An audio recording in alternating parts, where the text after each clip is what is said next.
No? We're live. Prepared. Prepared to be not very amazed. Prepare for Billy May.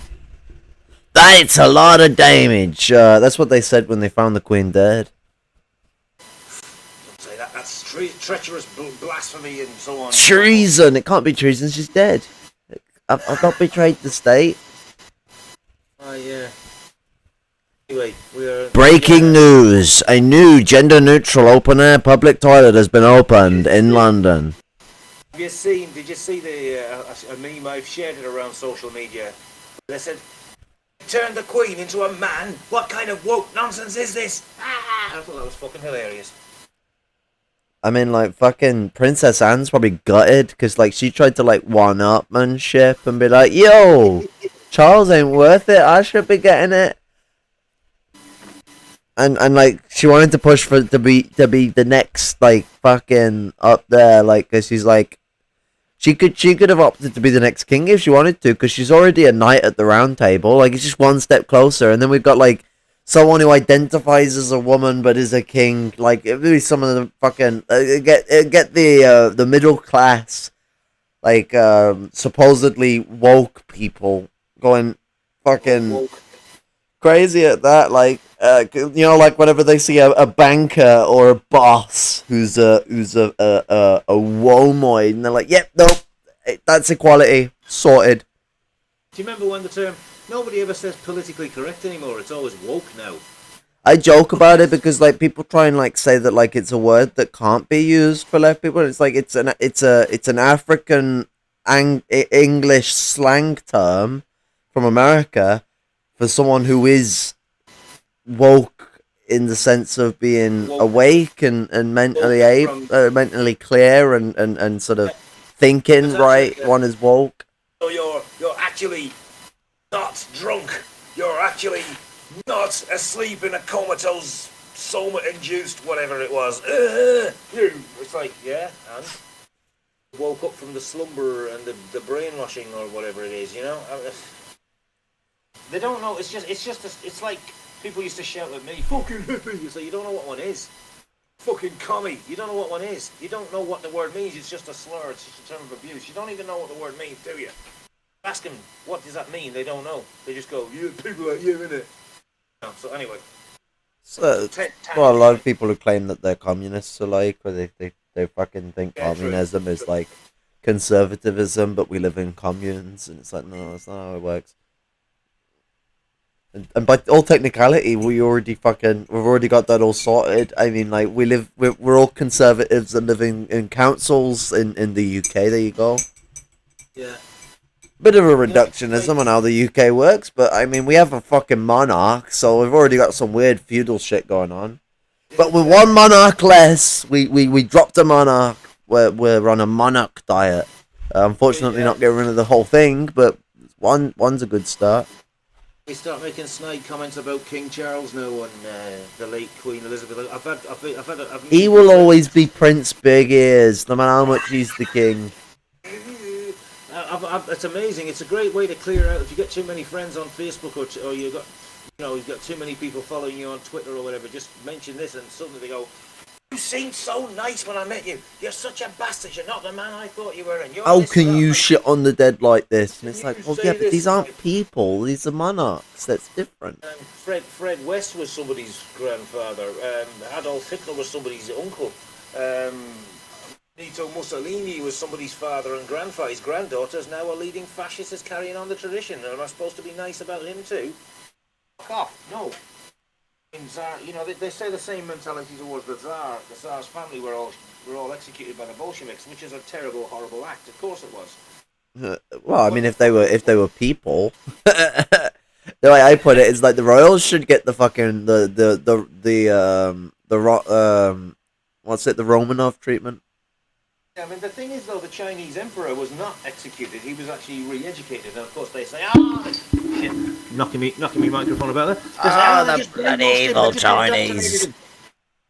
Wait, it's a capitalist microphone. You know, they say, oh, the communists all brainwashed the emperor. So the emperor was already indoctrinated into imperialist fucking class privilege bullshit already. So you mean they actually de-brainwashed him, if anything? So fuck off with that. But they seem to think it's brainwashing when it's not capitalist, when it's not right wing and money grabbing and racist and all the rest of it. It's considered indoctrination and brainwashing. But when it's And then You know when what I they're mean? doing like capitalism better than the West right now, it's like the evil communists that I'm they're talking doing about- things like private property and business. I'm not gonna get into the China today. I'm talking about Mao and because let's talk about monarchy. I'm talking about Mao. No, but it's that double standard with the West. Like whenever they're doing fucking capitalism better than we are, they're all just like, oh no, now you know now they're the evil big communists. But it's like you guys Yeah, helped true. them get like that far. You did deals with them. It's double standard both sides. Well, no, yeah, the 10 years of fucking re-education the emperor went through, if I remember rightly. Or was Yeah, it but 3? they didn't do to him what the Bolsheviks did to the Romanovs. To be fair, They probably should have. yeah, well, I don't know, maybe. Pretty sure he was a pretty young emperor though. Like you know, As a young I don't emperor, know. he was he came out as a model citizen and as a gardener. So it's not about personalities. It's about what that. I mean, it's like killing children's monstrously violent. Of course it is. But to let them live and then let them reinstate the monarchy a few years later and bring back an even more violent, bloody version. Yeah, you leave a successor, you've done yourself some trouble. Well, that's what they did in Britain. I mean, the next they took the head off King Charles II. Not that I'm trying to imply we're in favour of killing King Charles. They took Charles I, and then Charles II rose up and came back. It was. You're right. Charles I was the one who had his head cut off by the Roundheads. They didn't kill his son. And maybe they shouldn't have. Maybe they should have. But the point is, they restored the bloody monarchy in England, and it's been there ever since. That's what 400 fucking years nearly. So. Yeah, but they suddenly go all humanitarian when it comes down to killing. They suddenly see a face of a king and a queen, and they go, "Oh, but it's monstrous." When it's dropping bombs on Dresden, it's for some reason that's okay because it's it's the Germans and the Nazis and their faceless crowds. You know what I mean? Even though we actually did it because East Germany was going to be there, so. Yeah, there was the USSR was on its way there, and they weren't going to get it. Well, it was in the Soviet territory, it was in the East German side, so that's why they bombed it. Yeah. And it was to show an example. Yeah. That's okay, like, and it's like, I mean, it's okay. Dropping H bombs on Hiroshima and on Nagasaki was okay as well, because even though the Japanese had already decided to surrender and were in negotiations to surrender, we've been told that that's what ended the war, and so on. I mean, but anyway, I'm going on a tangent now because this is an anti-royalist, is it not? An anti-royalist tirade. Yeah. Where was I going with monarchy? I mean, The Americans are basically just like Britain without the monarchy, so. it's advanced Like, it's capitalism. no royals, no union. It's anti-unionism too. Well, yeah. That's the problem. You replace a monarch with a bourgeois president, and the same fucking thing applies. It turns into it never is the same as feudalism, but the similar little habits of feudalism start to happen. Whereas big corporations replace houses, royal and noble houses have become big corporations. The son of the CEO of that corporation inherits the company after his father dies. It starts to sort of mimic feudalism. It's not the same though, I mean, but it's just a decaying system. Old habits start to repeat themselves from the last decaying system, you know? The goddamn trials and tribulations of the fucking the monarchical industrial complex. It's an unaccountable bourgeoisie, an unaccountable ruling class. It's the bourgeoisie in capitalism. Well, they're both the nobility. bourgeoisie, but they're also like feudal aristocrats at the same time because they're the old feudal ruling class. Britain's a weird one, yeah, because it's never really grown out of that, whereas the US has completely broken with it to some extent. Well, you can argue the return of the crown in the late 1600s was the first form of like fascism in its Platonic form, neo-feudalism. Yeah, I mean, fascism. You have to. I mean, we have to. No, well, fascism's a formalization of neo-feudalism, so that's what I'm getting at. Neo-feudalism is the core sociological and economical structure of fascism. It's capitalism with feudal elements slapped over the top. At least, yeah. There's different schools of fascism that differ. There's different schools of neo-feudalism. Fascism is a school of neo-feudalism. And all forms of neo-feudalism would be called fascistic, because fascistic is not tied to specifically just fascism alone. It's a certain type of archetypical structures. Petty bourgeois socialism is neo-feudal. Because it's you can't go back, so you can't just do feudalism. So neo-feudal is a branch of ideologies that incorporate feudal political and sociological traits, but they're not got. You can't have feudal economics. Even the most religious of Nazis, all it is capitalism broken up in a new fashion. Because once you industrialize, you can't go unindustrialized unless you do a Pol Pot thing and create murder on all levels. Because society has become dependent on certain levels of structure. Commies murdered more than the Nazis did. Pol Pot wasn't really a communist; he was an opportunist. Secondly, Pol Pot's kill rate was grossly exaggerated. And even saying that doesn't mean I like him or support him or support the Khmer Rouge. You know what I mean? Actually, the DIA, what they call them, the Defense Intelligence Agency of the US, are providing training and funding to the Khmer Rouge because they had made an alliance with the monarchists. So if you think they're an example of a real communist, you don't know what you're fucking talking about. But anyway, let's not go into but when Mao died, he called himself a Maoist. So conveniently after Mao had died, when he thought he could get some power out of it. But that's opportunism again, and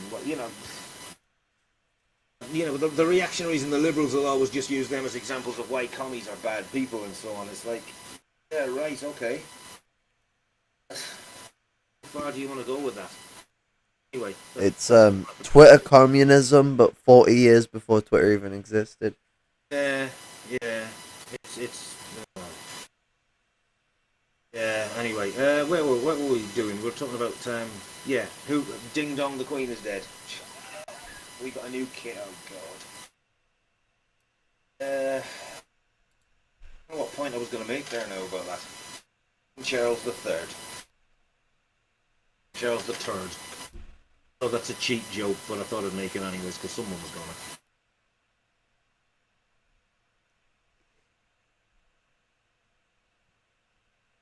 Going on dead air now. Yeah, someone in the chat's like, I know you'd do a stream on this, and it's like, yeah, of course, I gotta laugh at the Queen's fucking. There's some notification in the chat. I didn't see it though.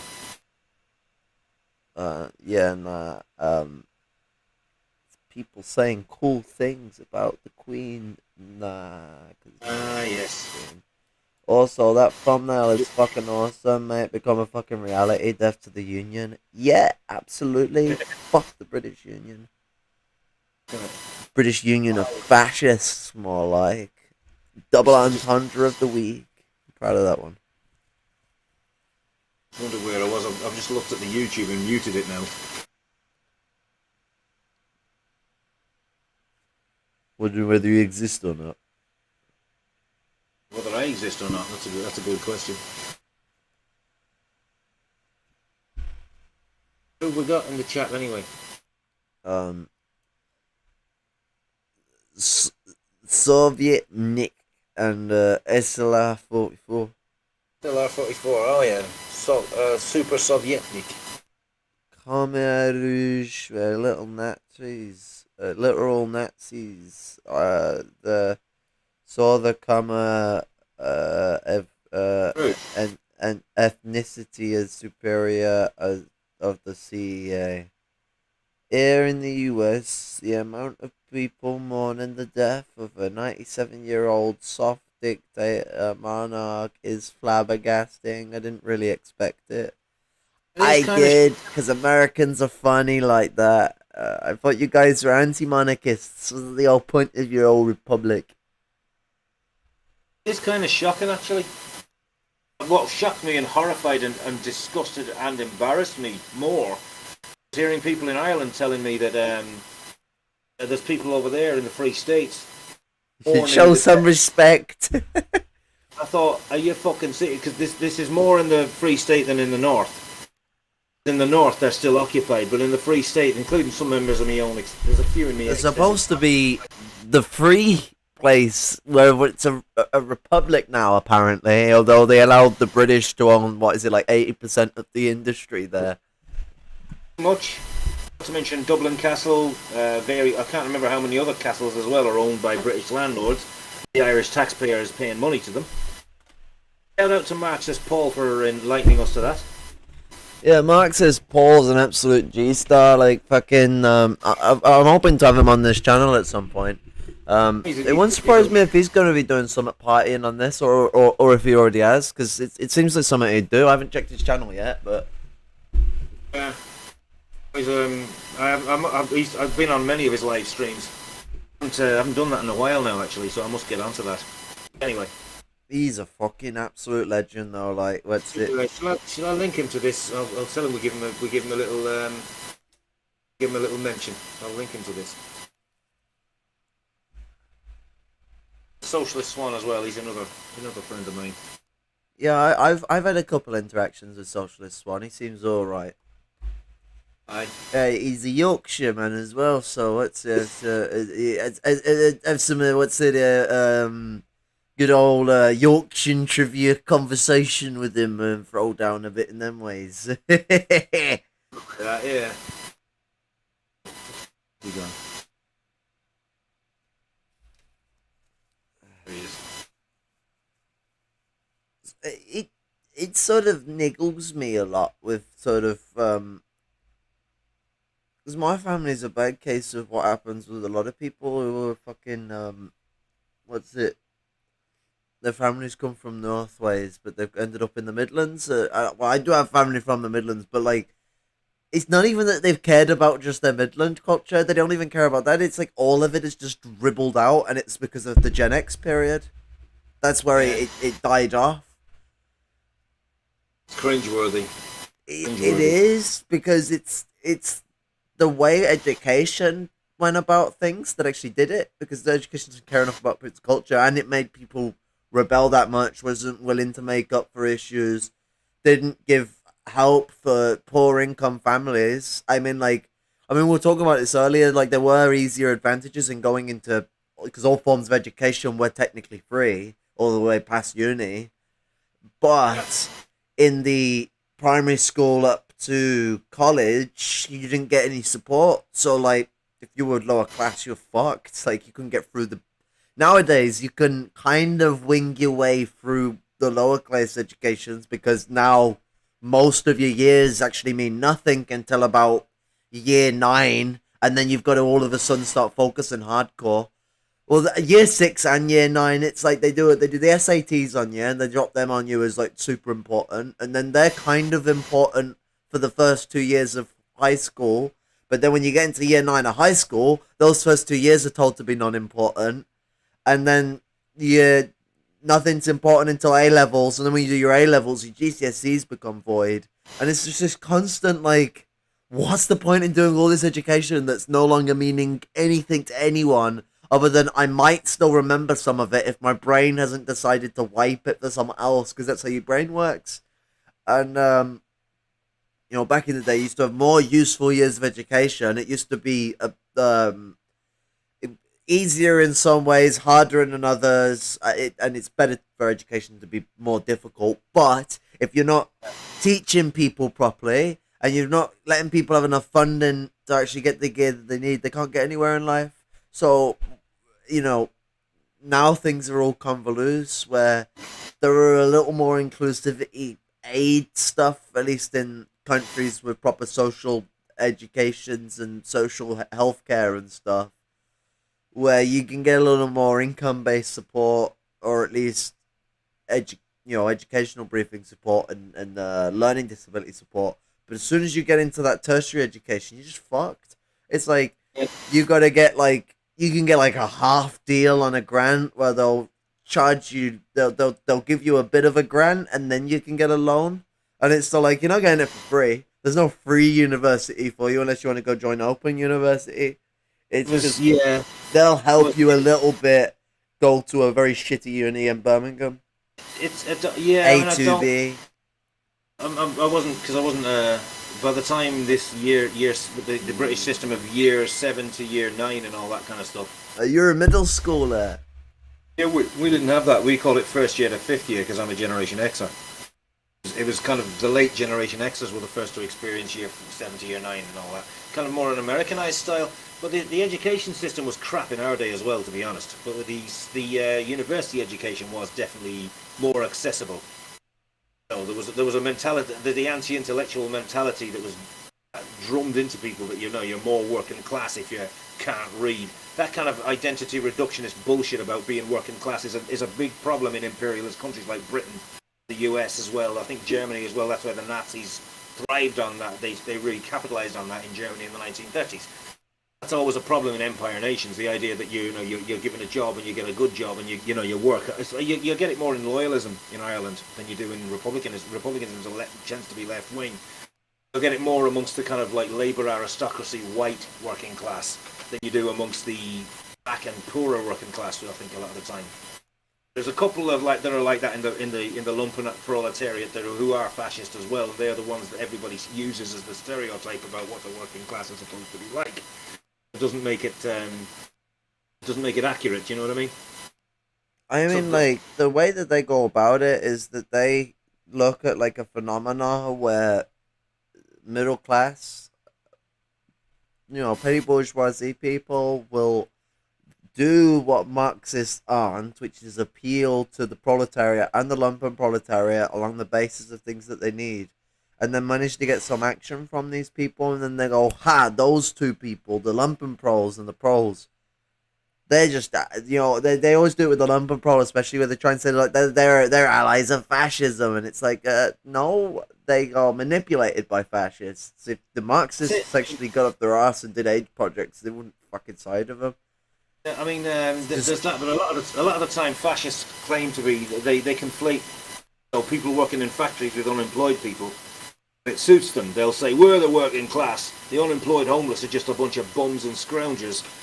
They'll conflate them with middle class dropout hippie types. You know what I mean? They do it all the time. Yeah, like there's this constant thing that people like Moppet and all that would do, and all these other dickheads, where they try and say that like the lumpen proletariat, Trav tried to do this as well. The lumpen proletariat apparently have this the same mindset as the petty bourgeoisie and are foot soldiers of capital, just like the petty bourgeoisie. He also tried to claim that Hitler was lumpen proletariat, which is like laughable. The guy was petty bourgeois. His father was a fucking like earl, if I remember rightly. That's not even petty bourgeois. That's kind of yeah. Yeah, So he was an aristocrat, so it's like it's petty bourgeois, but he probably had quite a fair amount of wealth. I mean, Hitler did sell all of their belongings so that he could go be a German, because he wanted to be a real German. He don't want to be an Austrian. Yeah, I know he was certainly wasn't as working class as all that, but No, he was quite well off until he sold all of his fortune to move long distance, because he wanted to join. He wanted to become a full-on German and join the German army. yeah. He thought Austria. I think I heard somewhere that he thought Austria was too decadent, and it wasn't real Germany. Or he's just a fucking weirdo. Decadent Marxist states. I think isn't Austria even more bloody right wing than Germany? I don't know. Back then it was. I mean, both of them had kingdoms, but Germany was Prussian socialist at the time. I'll have you know. Yeah, a bit of a. It's all. The more you look into these history things, the more bloody nuanced and crazy, complicated they seem to be. It's like telling loyalists, back to Queenie and Kingy again. The loyalists will tell you that they're the Protestant defenders of Britain and the British Kingdom and stuff. I say no popery and Ulster and all this. I'm like, you know who your King Billy was backed by, don't you? I'll give you a clue. He resided in the Vatican. Yeah, it's like he was the chief of staff or the chief of that church that you can't stand that we're supposed to be worshippers of. That's who backed King Billy. yeah, and then Billy boys got their asses kicked by the fucking by the Irish. Well, they won the Battle of the Boyne and they won the Battle of Aughrim, but I don't know. My history knowledge is actually quite crap. I need to go back and revise that one about who. The story I remember is that the Billy boys ran for it, and it was Well, basically they left won. as They ended up stalemate. winning the Battle of Boyne. I mean, William of Orange did win. He did beat King James, which is the 12th of July, 1690. Yeah, 91 was Akron. That's the big. I don't know why they chose that one because Akron was like a year later. That was 91. I think it's just a case of the random one that they could glorify and make up some pseudo history about. They, because you ask your average loyalist, they couldn't even name a lot of them. Well, some could, some couldn't, but a lot of them couldn't even name the Catholic king. I saw some kid on a TV program once. He said, "Oh, it's King Charles or something like we beat him, and it's about our victory." I'm like, you don't even know what it is, do you? It's funny as well because like they also don't know that it's actually like it's technically illegal to have a Catholic king. So like he was breaking the law. It's a complete moot. It's a complete waste of time, and it's all. That's the thing with countries like with imperialist nations. They don't have capitalism, and even to some extent feudalism. There isn't much of a culture. They have to invent one, and the culture usually that's where they have cultural appropriation. Well, they have a culture, but they don't like it, so they try and like avoid it. So like the English almost obliterated themselves several times for the French, and it's like, what are you doing, man? You're already oppressing someone else's culture. If you're not even going to keep your own, leave the Celts be. Stop fucking wiping their shit out to put your English shit there. And then as soon as they've normalized to the English, you're just like, well, no, fuck it. You all gotta speak French now. That's the thing. Empires tend to do that. They're about violence. They're not about culture and living life. They're about violence, conquest. Oh, it's one of those woke snowflakes again talking about how empires are only oppressive.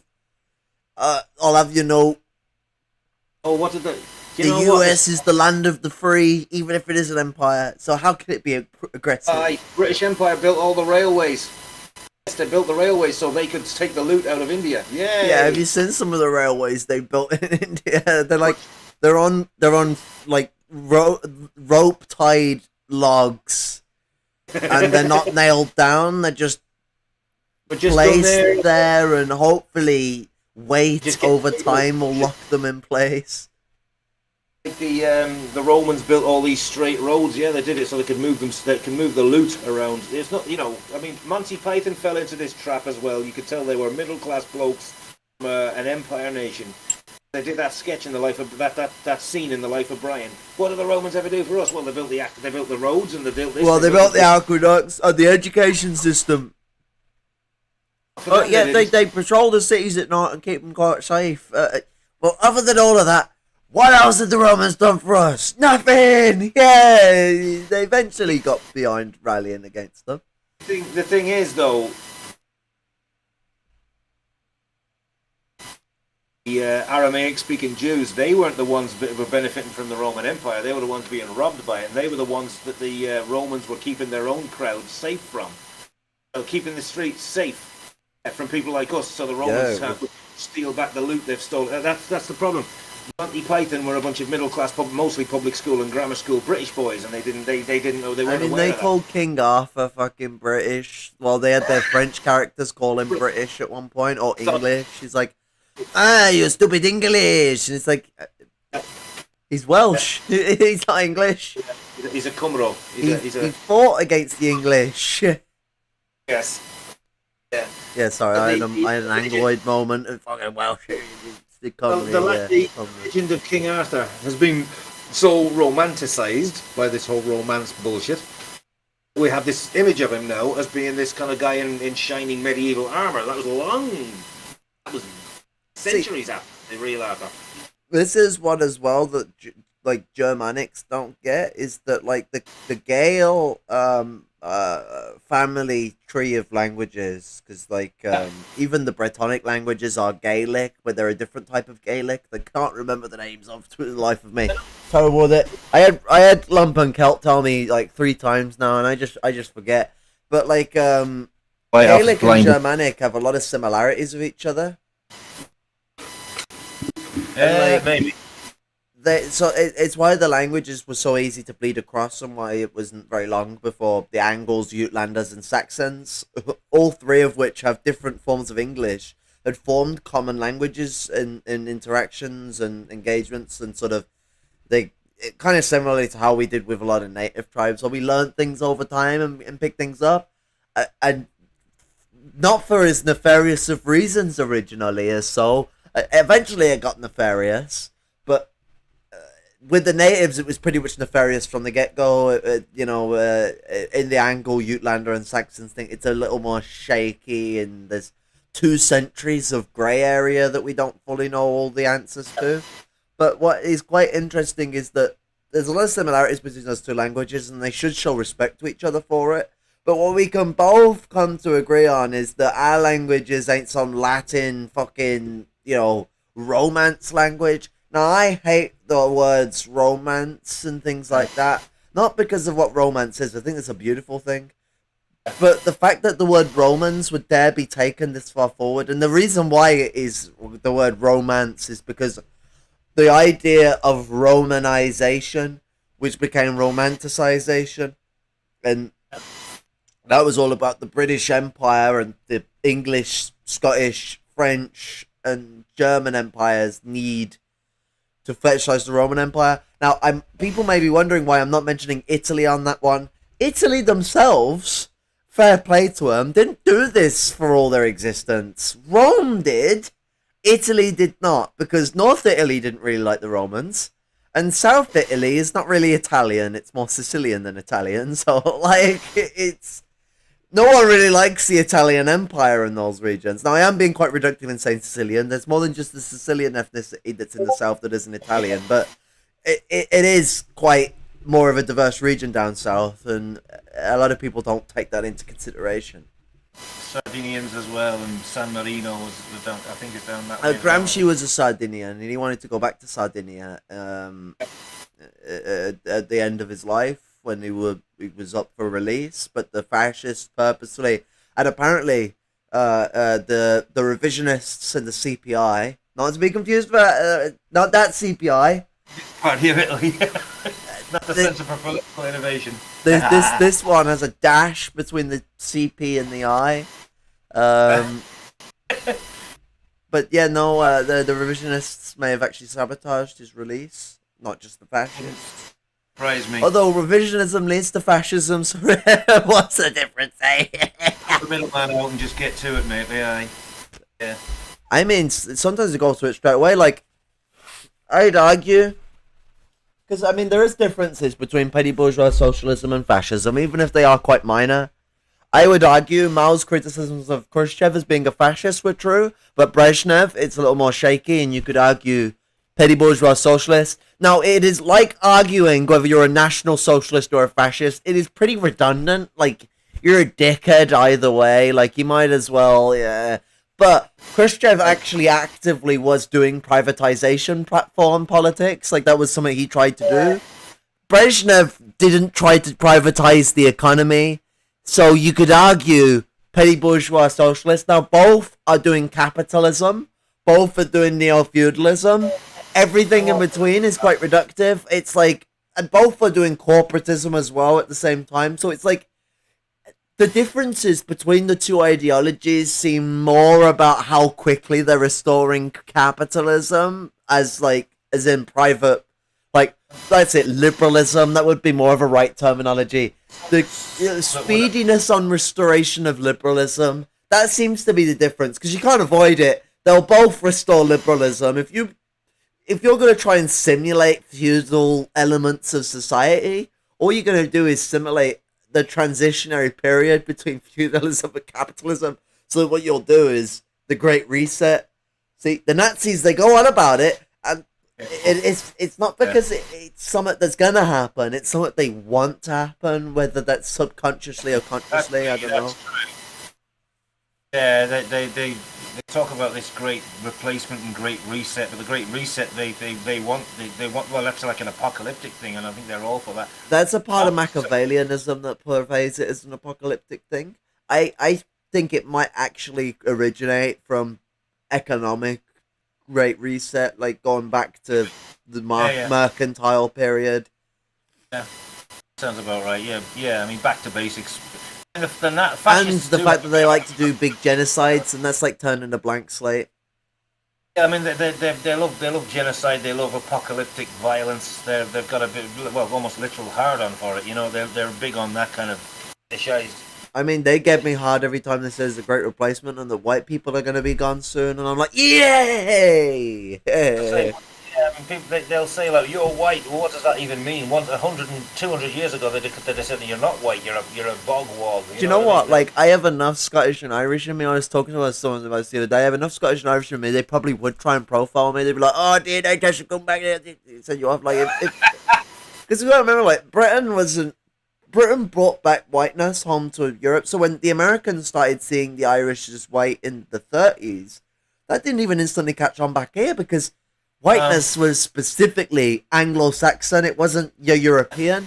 That's something that's a very modern thing. Like it was, you know, we used to call, I mean, we used to call the Spanish fucking dirty fucking troglodytes and shit like that. We still, to be fair, we still do, but we're mostly joking these days. Back then, we actually saw them as like, hey, you guys ain't white, or you guys aren't alright. Spanish actors like is it Banderas and Javier Bardem have had to put themselves down as Latino, not white, when they're in the States. They're classed as white European in Europe, but they're classed as Latino. Sorry, like most Latino people in America are white. Anyway, it's like it's that weird thing, but they think it's like an oppressed ethnic group, and it's like Latino is such a big. It's not even an ethnic group. It's like it's a language. It's a language group. That's like, right. And a lot of people think it's only an American thing as well. Like, and it's like. They don't know what the word Latin means. That's what I get with Americans. Like they think Latin is like a black, like, or a red thing. It's a red skin thing, and it's like, how racist do you have to be to think that like the Mexicans are like the birth of? They have their own language and everything. Like they know the Mexican language. What the God, I'm speaking Mexican for? It's like Spanish, which is Spanish is a primary language in America. America is more than one primary language. So, they're not a sole English country. Mexican, as they call it, is one of their primary languages. Because Mexico has, there's different, the Aztec, Mayans, and various, they all have their own languages anyway. Oh, but in Mexico it is just Spanish. I'm just saying, in America, English is not the country's national language. The central part of Turtle Island, you mean? Well, yeah, that shit stain of a nation in the middle of Turtle Island, which is a beautiful part of the world. It's actually probably the most beautiful part of the world. Actually, it's rivaled with North Africa. North Africa and that center point of Turtle Island are the rivaling. We're gonna put them up for a competition just to make the capitalists happy. Rivaling. It sounds like they're at war with each other over it. Like, nah, you're the fucking ugly one. Of the most beautiful places on earth, like Washington, for example, the state, not DC. DC can suck dirty cock, but the what's it? As opposed to clean ones, we're being very point specific. Lick bum holes. Yeah, lick or fucking suggy ass cheek. But the Washington's beautiful. But yeah, no, in that middle place, it's at Island. It's English and Spanish are primary languages. Yeah. You better come back in an hour, SLR-44, or I will find you. Give a shout. My friend who's originally from the central part of Turtle Island, but now lives in the northern part, and his wife, who's from Kat and Corey. I think they're watching this at the minute. They're talking about indigenous rights and stuff, so I'm going to say hello to them. You goddamn Canucks. Corey, he comes from like a bit of an mostly Irish background as well. He's trying to reconnect with his culture as well, and I thought, yeah, I know what you mean. I think he said he was watching this, so I'm hoping he is. But anyway, if you're watching this, kidda. Anyway. Well, you know the goddamn southern accent is so goddamn popular in America, and there's also the predominant accent for the African diaspora in America as well. They predominantly have a southern accent. That accent actually originates from a mixture of Irish and Yorkshire. It's the traditional Yorkshire farmer accent mixed with the Irish accent. I thought it was more southwest, West Country English, but it may be actually a bit of Irish. No, no. So that's the East Coast. The East Coast is like a mixture of West Country, Cockney, and I think there is a bit of Irish in that came in like the mid late 1800s when they were allowed to be people in America and weren't just seen as N words. Although that's still tied over until the 30s, until everyone thinks Roosevelt's multicultural thing was about black people and native people. It's like, no, it's about Irish and Italians being allowed to be white. That's what he was on about. Just to basically say you're okay, you're all right, you're respectable now. You've made it. You've made it to the respectability of whiteness. It was to say that like all Europeans are white, and that's where that originates from. Is Roosevelt's multiculturalism. It was to allow more than one culture in whiteness. And so that they could unify them against them. Because they're basically getting the same problem they had as to why they invented whiteness.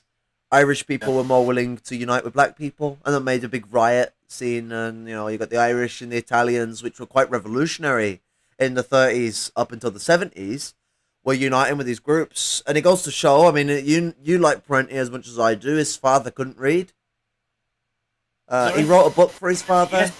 And he broke down into tears because his father turned around and said he couldn't read it, and he had the most bonding session he ever could with his father, where he read the book he wrote for him to him.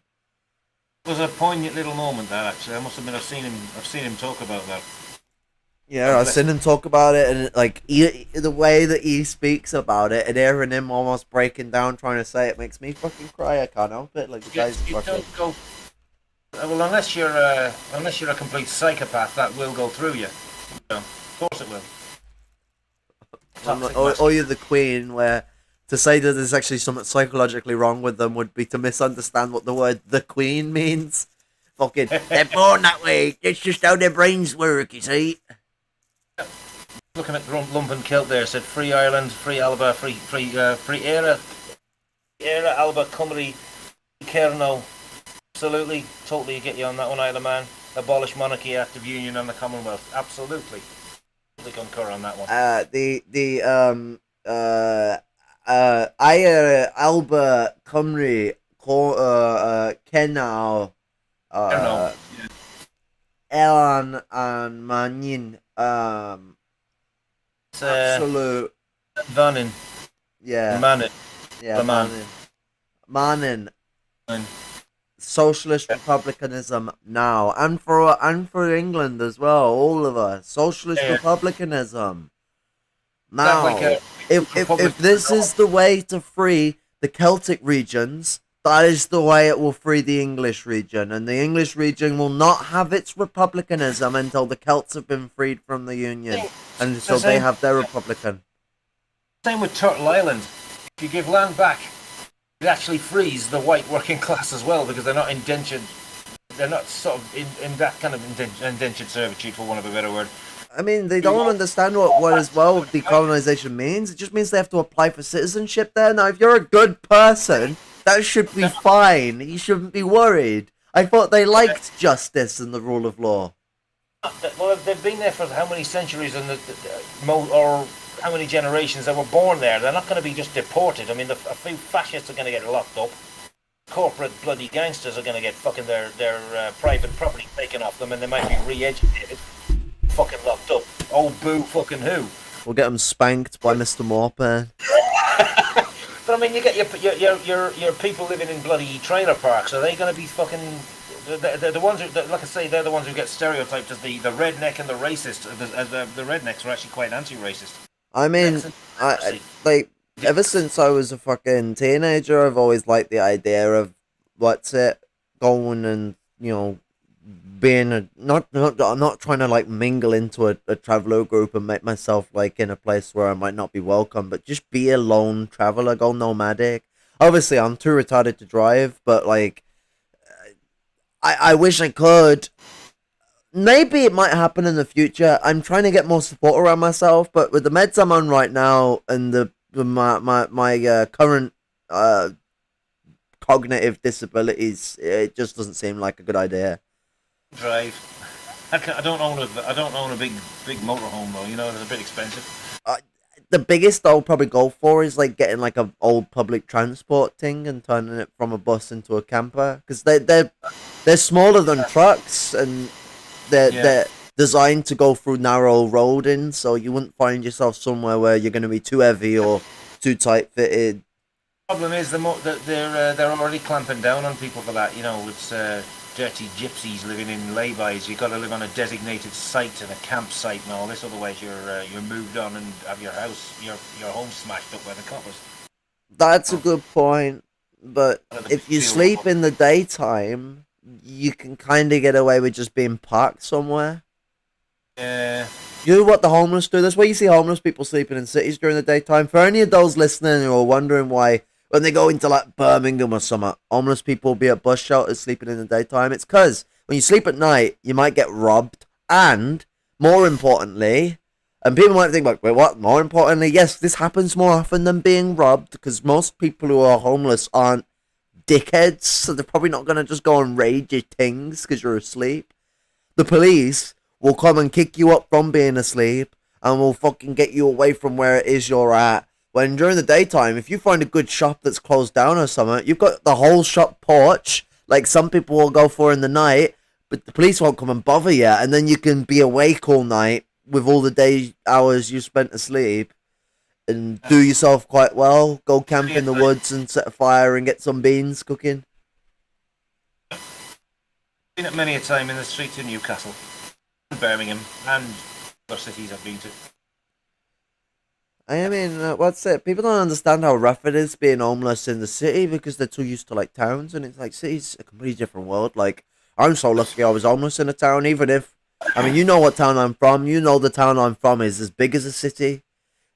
It's like but it's still small compared to Birmingham, and it's small fry compared to Birmingham. We're like big in the sense of like, well, we're like 3 times the size of Lichfield big. So, you know, but we're like 3 times smaller than Birmingham.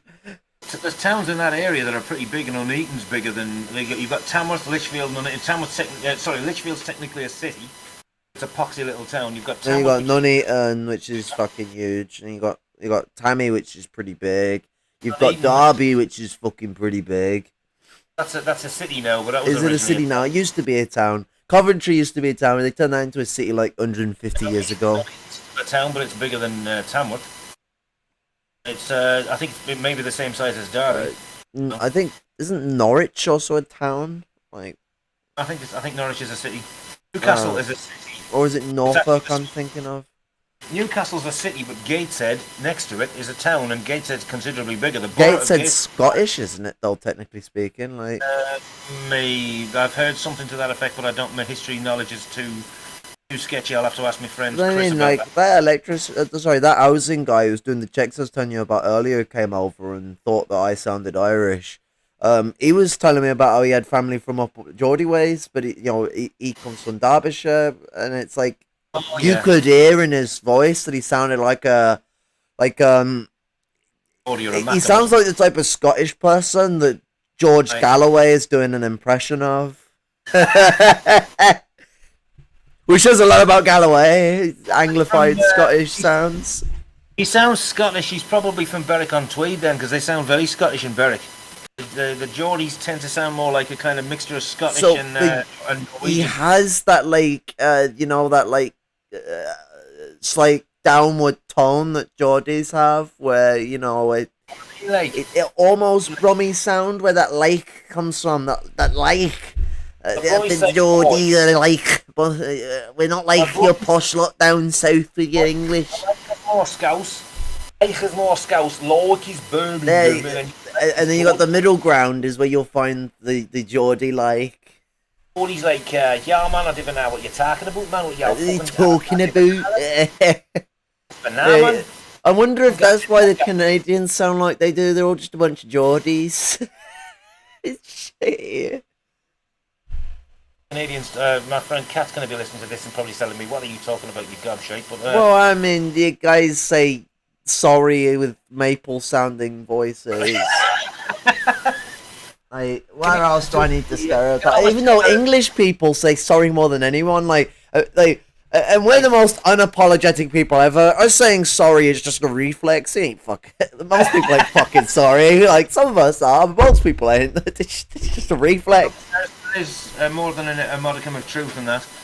You got the Canadians, and they're passively aggressively polite, which doesn't make sense, but it probably does to, like, I don't know, maybe it makes sense to Canadians. I'm just conjecting here, so take of what is coming out of my ass with a bit of the salt. Mates in Canada will tell you the same thing. They'll say, yeah, they're also big on land back and recognising the what's called residential schools and churchyards where they buried Indigenous children, like me, me two mates I was talking about earlier on. Oh, nice. Well, not the burials, but the recognising that it happened. It's the steps forward, and it's those processes that need to go into eliminating whiteness. And I say this to people, and then they get all antsy when I turn around and say, yeah, well, because I'm up for the elimination of whiteness, I ascribe. Now, this doesn't mean that I no longer contain whiteness, because some people like to think that means that, or gaslight it is meaning that. I, as many people in the punk movement have for 40 years now, identify as post-white. Now, it doesn't mean I don't have whiteness. It doesn't mean I don't have white privilege. Of course I have white privilege. I'm a honky bitch. But yeah. I am a honky bitch that wants to end whiteness. And, I've got to make a commitment to that. Otherwise, I'm just saying shit and not applying to it. And you can go on about, de-whiting myself, but then still calling myself white. I'm defeating the point and re-solidificating my whiteness. And that's where you get, that's where those bad anti-white politics videos of Jason comes from. It comes from, the idiot ideas from people like Caleb that tell people to re-solidify some form of defensiveness for white people when we should be eliminating the concept of white people. And no, that doesn't justify trying to eliminate the concept of black people. That's a consequence of slavery that we've created. They go through that process themselves when we stop oppressing them. We're the ones continuing it to exist, not them. Their black nationalism will be the end of where...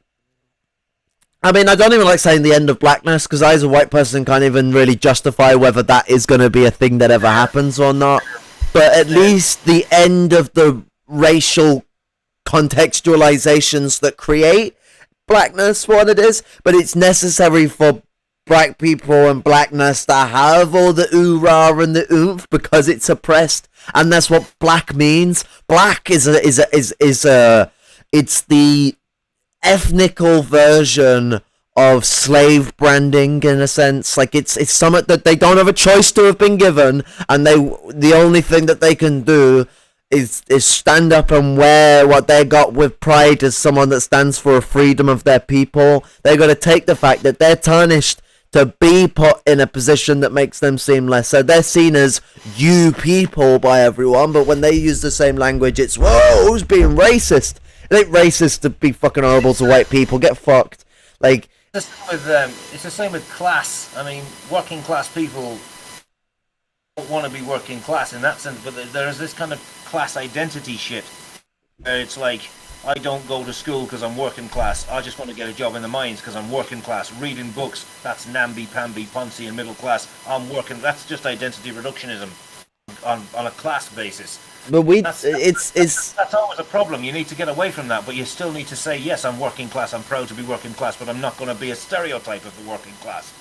Well, but that's when someone isn't working class, when they go to be stereotypes. I saw it with the CPI. They were dressed like workers from fucking 1850s.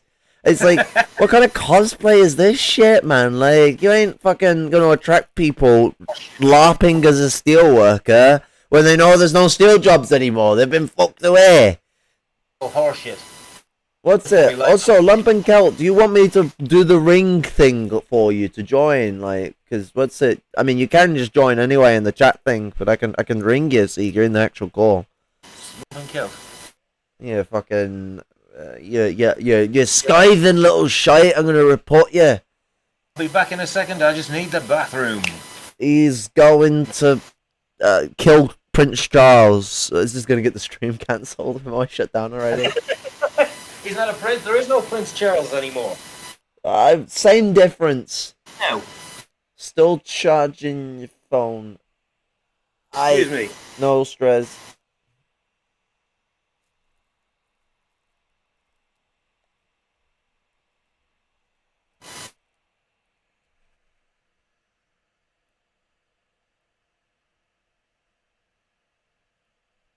The leader, well, I mean, Maupin certainly dresses like a fucking one of those principled managerial types. Well, he's more like a CEO actually. It's me undercutting him a bit. He dresses like a CEO, and have to run a few errands. Yeah, like you're gonna run an errand. You're gonna deliver a pizza from Ohio over to the UK.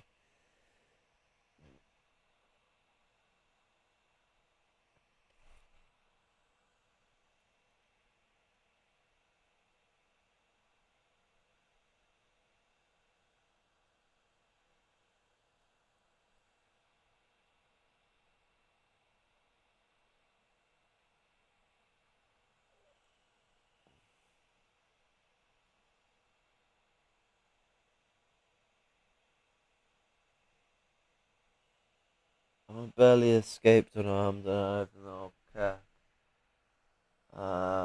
Me and my partner spent 6 months turning an old school bus into our house, and the first time I drove it, it literally blew up, and the fire destroyed the engine and backfires.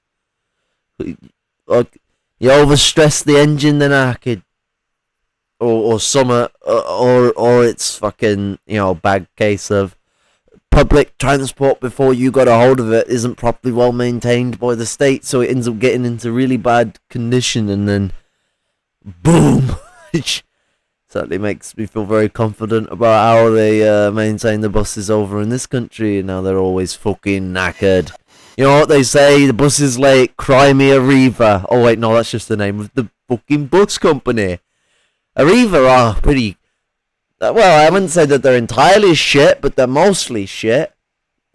Everyone thought they were going to get better when they were bought out by Virgin, and then everyone's like, wait, no, we used to think that they were shit, but now they're shit. It's oh, it's shitty. If it's Brum, it's just like Brum. Used to be great, now it's shitty. I mean, they should be proud. They have more canal than Venice. They also have more dead bodies in the canal than Venice, but you don't tell that in the brochures.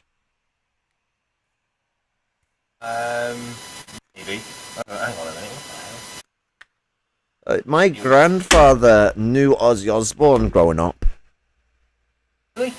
Yeah, I think it was his auntie used to live next door to Ozzy's grandfather. Used to know members of fairly famous heavy metal bands from the Midlands. Well, I mean, what's it? You may have had some indications with Blaze Bailey. Oh, what a fucking... Did used to know him, at least to say hello to. Don't know if he remembers me now. He said he remembered me last time I met him, but I think he was just being polite. He seems to have softened up these days, I'll say that, but I don't think he remembers himself from back in them days, no more than anyone else. He's had so many times his head's been kicked in. Bailey? I don't know, to be honest. I'm not sure. I'm a little bit lost when it comes to all that. I mean, he was a womanizer back in the day, so he used to just get on the bad ends of people, like fucking... I've seen him really bad-mouthing and abusing people, but I've seen him being alright as well. He was always okay with me when I'd say it was just a literal, alright. Well, yeah, he's never been a terrible geezer, but he used to be a womanizer and used to get himself in a lot of trouble back in the day. Bought into the whole glam rock thing, you know? Much. Well, I mean, he was kept in the heavy metal side. I mean, like, Wolfsbane's kind of weird, because, like, they're kind of just a heavy metal band, but sometimes they're a speed metal band, sometimes they're a glam band, then they're a heavy metal band again. I think his time in Iron Maiden is a bit underrated. Like, you know... I'm never a Maiden fan. I never got into them much. I mean, Wolfsbane, I know Jace quite well from Wolfsbane, and his brother's one of my best mates, and I'm good friends with Jace as well. But I don't really... I used to know Jeff. I don't really know Steve, the drummer, very well, but yeah, I mean, one of the bands. Another band called Spiral A from Tamworth. Used to see them down there. They were a great bunch of lads. There was a scene in Tamworth when I spent time there, shall we say. And it was like more so than Lichfield up the road. And Nuneaton, I think, had a bit of one, but not as much. Tamworth seemed to have more of a music scene than anywhere else. Well, yeah, because it was the hub to the north, so it was quite a choke point. A lot of people question as to why they turned Lichfield into a city. Because I mean, Lichfield 50 years ago was a town. Yeah, I don't know if I remember it being, but yeah, I mean, Sunderland is another one. Sunderland's a huge place. It's about 3 times the size. I don't know how much bigger it is than Newcastle. It only got city status in 1992. I think Wolverhampton's another one. I remember that suddenly becoming a city sometime in the 90s. It's like, bloody hell. So, go figure. Yeah, what's it? They've sued Celtic. At the moment they're in the middle of suing Celtic. Sunderland? No.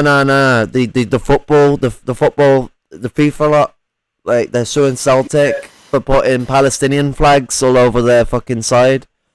Home game, and when the Queen died, they were chanting loads of fucking Republican shit. They were chanting loads of Republican shit down the thing.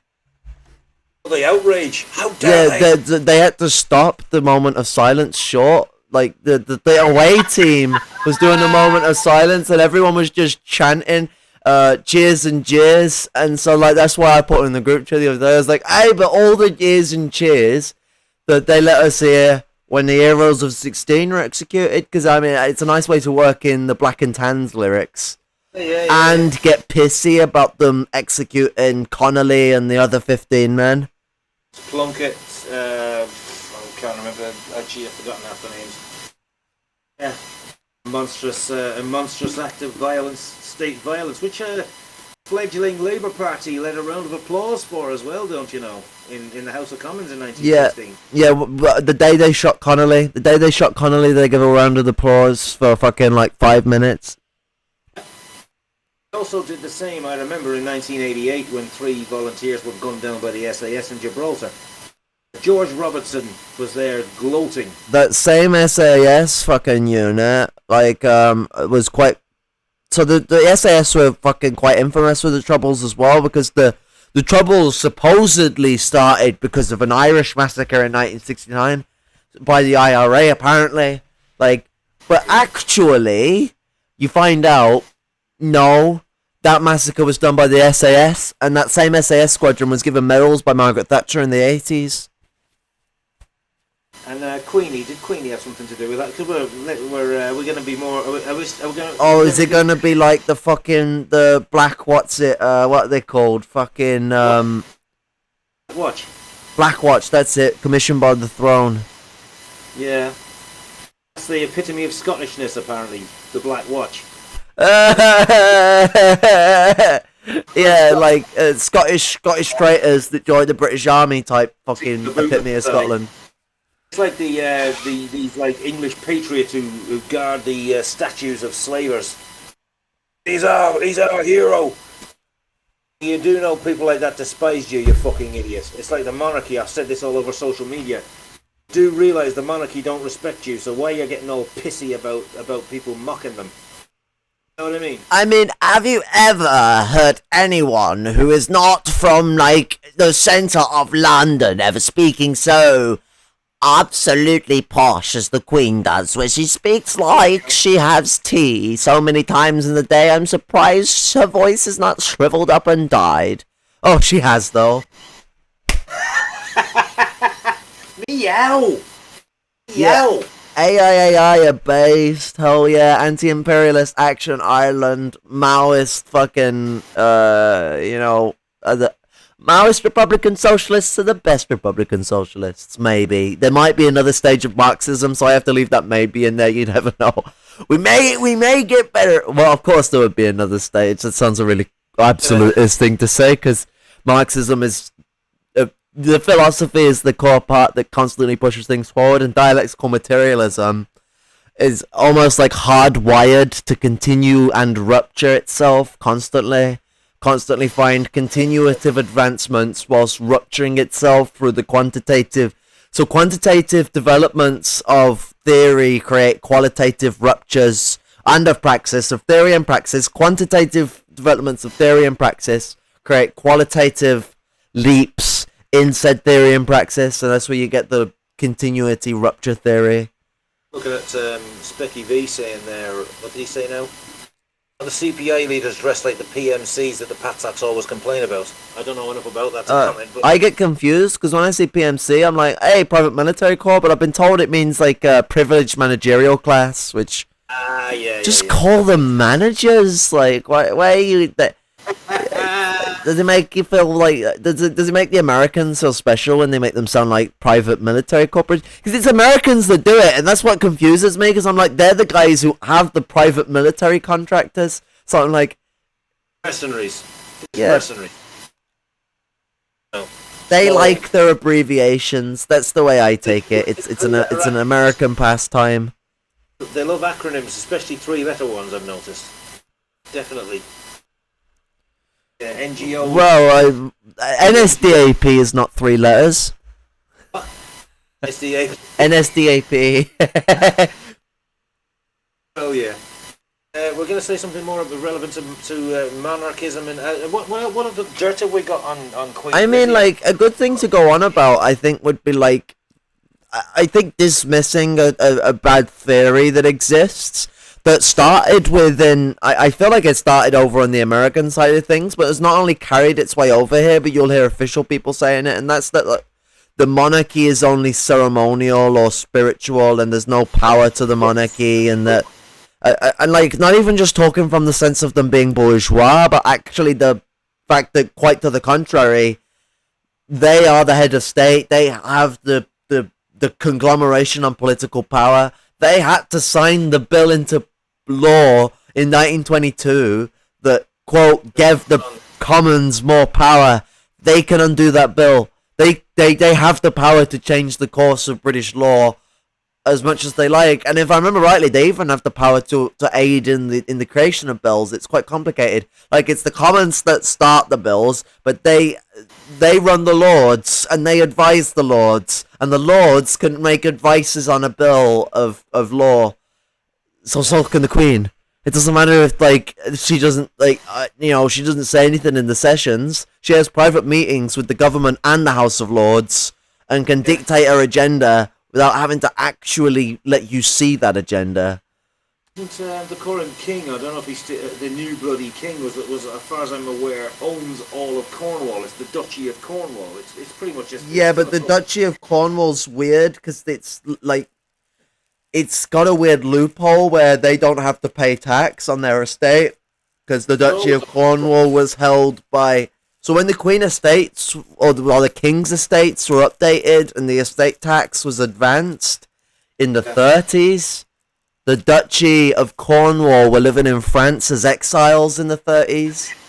So like they couldn't conglomerate it into the estates. Literally, it was just them abusing the fact that some of their relatives live abroad, so there's a loophole. And so now there's a loophole where Prince Charles doesn't have to pay taxes on his estate, so, or at least doesn't have to pay the estate tax. You know what? I'm absolutely shocked by this. I mean, I'm so shocked. It's almost as shocking. The time I stood out in the rain and I got wet. Came in from a rain shower and I came in soaking wet and I was shocked by that. It's dried you right up. It's made you crisp and clean. Yeah, it's almost as surprising as that. Like, I stuck my hand too close to the gas ring, to the gas, the hob on the fire on the cooker, and I burnt me fingers. It was a shock as well. This is almost as surprising as that. In other words, what a surprise! Fucking hell! Yeah, it's obvious. It's so fucking obvious they were doing that. Pretty much the most depraved shit that conspiracy theorists can come up with is probably actually bloody. The reality's more true than that, more extreme than that. Do you know what I mean? Yeah, I haven't watched Marxism Paul's video on the PMC shit, so I'll keep that up. Social handstand, but no, you're absolutely spot on. Like, and it's the irrepressibility of it because, like, one of the things that actually is the reason why they allow the Queen to have political power in the way that she does is that estate tax makes up a big portion of the government's money. Like, when the reason why, like, everyone gets a bit wondered as to why did the British manage to keep their empire as the Commonwealth? Why do they have this? Why do they have that? Yet they're not the world's largest economy. Well, one, if you're only counting Britain alone and not counting the dominions as the wealth of the British Empire. You already made a mistake. It's 16 countries that make up that, and that includes Canada and Australia. They're all under the same head of state, which means they're power conglomerates. That's why the Anglosphere can just unite like that. They're not really forcibly uniting the rest of them. They're just having to ask the US to join. Everyone else is already united. But also, it's like the British managed to keep this all because the estate tax has managed to keep the British economy quite stable. Like, it's crashed heavily many times in the last 100 years, but that estate tax has always given them a good bit of pocket money to dip into. I mean, they could afford to install a national health service when other imperial countries couldn't do it so easily. And we didn't have to sell as much of our shit to the US, and we sold shit to the US so that we could take a smaller package from the post-war packages they were given so that they could imperialize Europe. So we managed to keep a lot more power than them, than France and Germany and Spain. I mean, Spain is not. People say it's not an imperialist country anymore. It is, obviously, but it's not the powerful empire that it was. Whereas Britain isn't either, but it's much closer to the powerful empire that it was than Spain is, or countries. I think a lot of people underestimate the British because of what happened in recent years, but it's like their model has obviously shown that they're going to take advantage of how things develop further on. Like they've sorely given up on trying to challenge the US while the US is hegemonic, which just means they're waiting until the US is not hegemonic, and then what do you know? 2013, the British starts changing its military developments and production and starts scaling it towards world wars. So, and it was 2014 when the Skripal poisoning happened, which was the same year the Russian conflict happened in Ukraine. There's a lot of shit that goes to suggest that the UK and the US may have set the EU up. Oh, yeah. I need to go fill my water up. No bother. I'll keep an eye on the comments in the chat here while you're doing that. And there hasn't been any apart from Lumpen-Maoist saying that, yeah, supporter of anti-imperialist Action Ireland. Need to look more into them actually. They're a pretty cool bunch from what I know of them.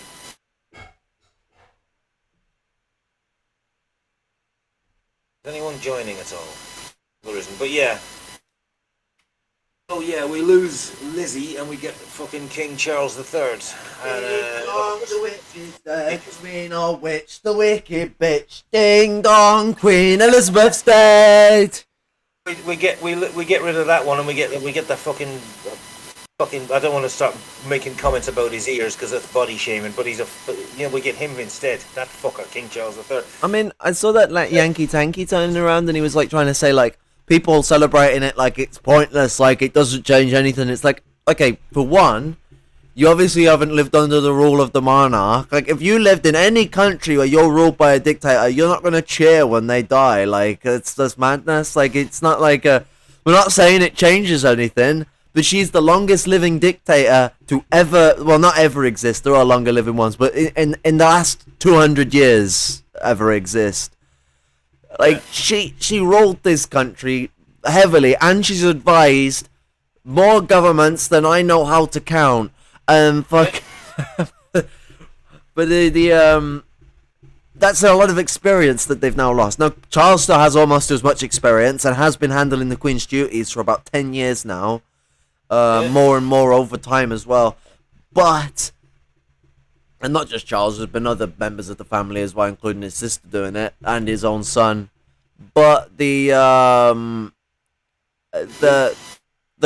monarch dying is a blow to the royal system, not only on its image because Charles isn't as hated as people think he is, but he's not well liked either. Like and. The crown didn't help, like the Queen's at the end of their life, and they're bringing up Diana again, and people are basically just about forgotten about Diane.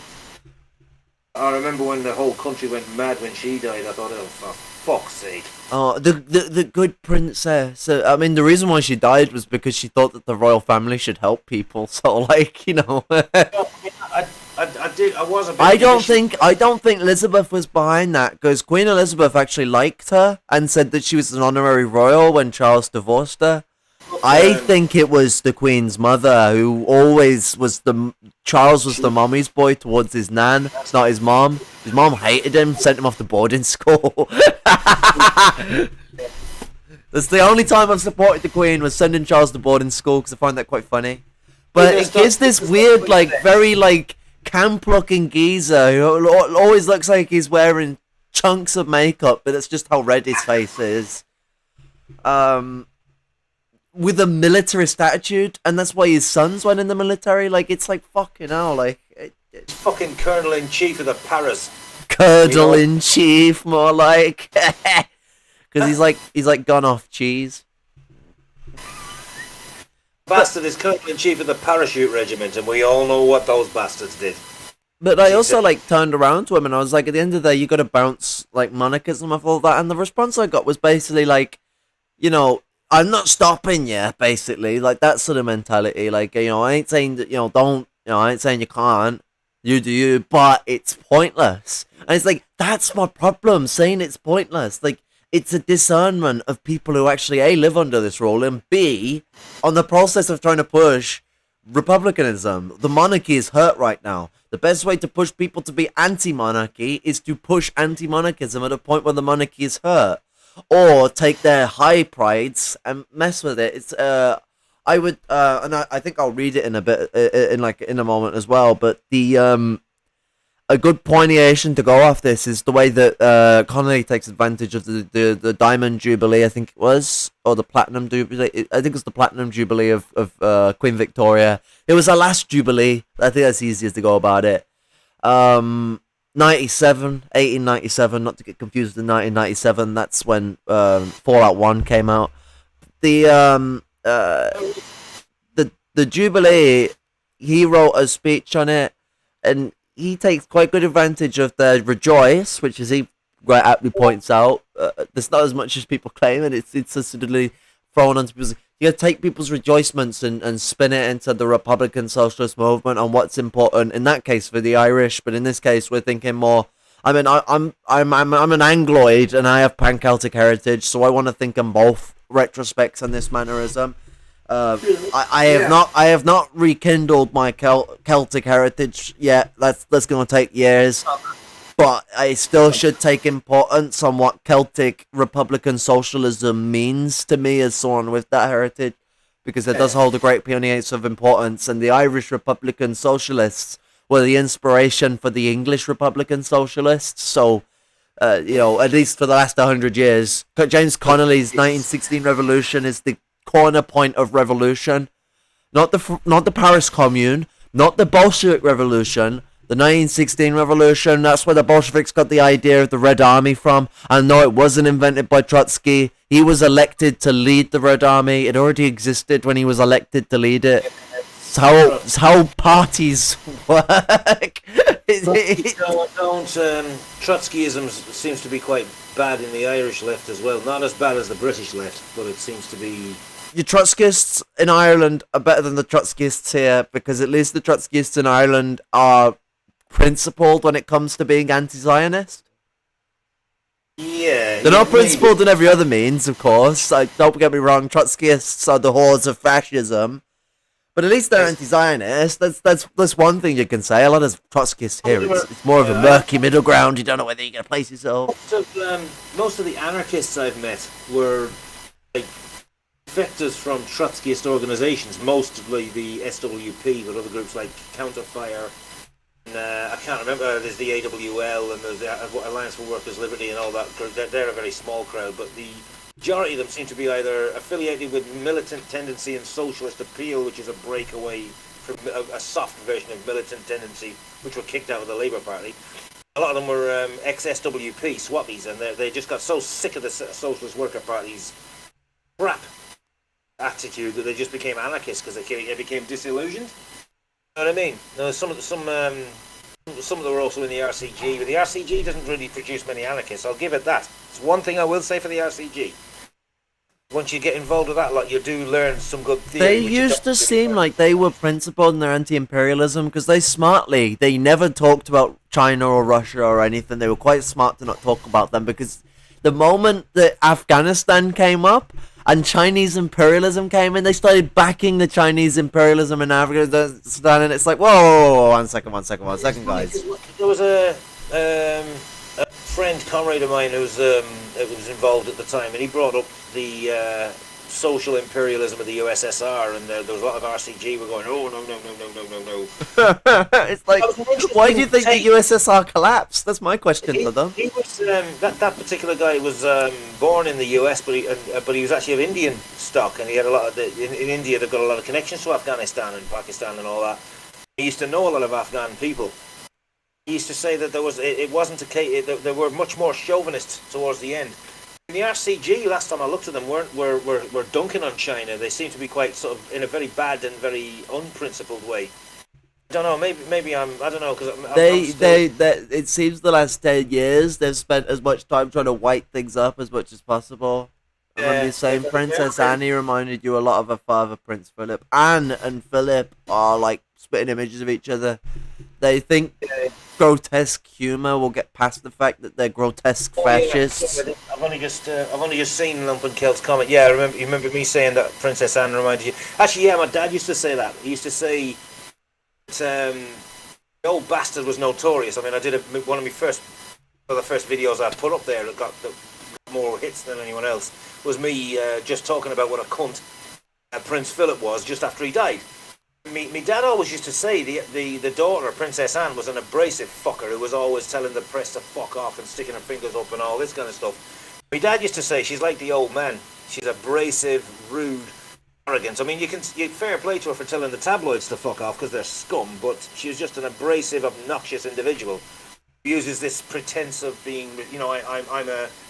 It's a weird thing because the Queen puts on this respectability and setting an example to the plebs. But she's a literal Nazi. Exactly.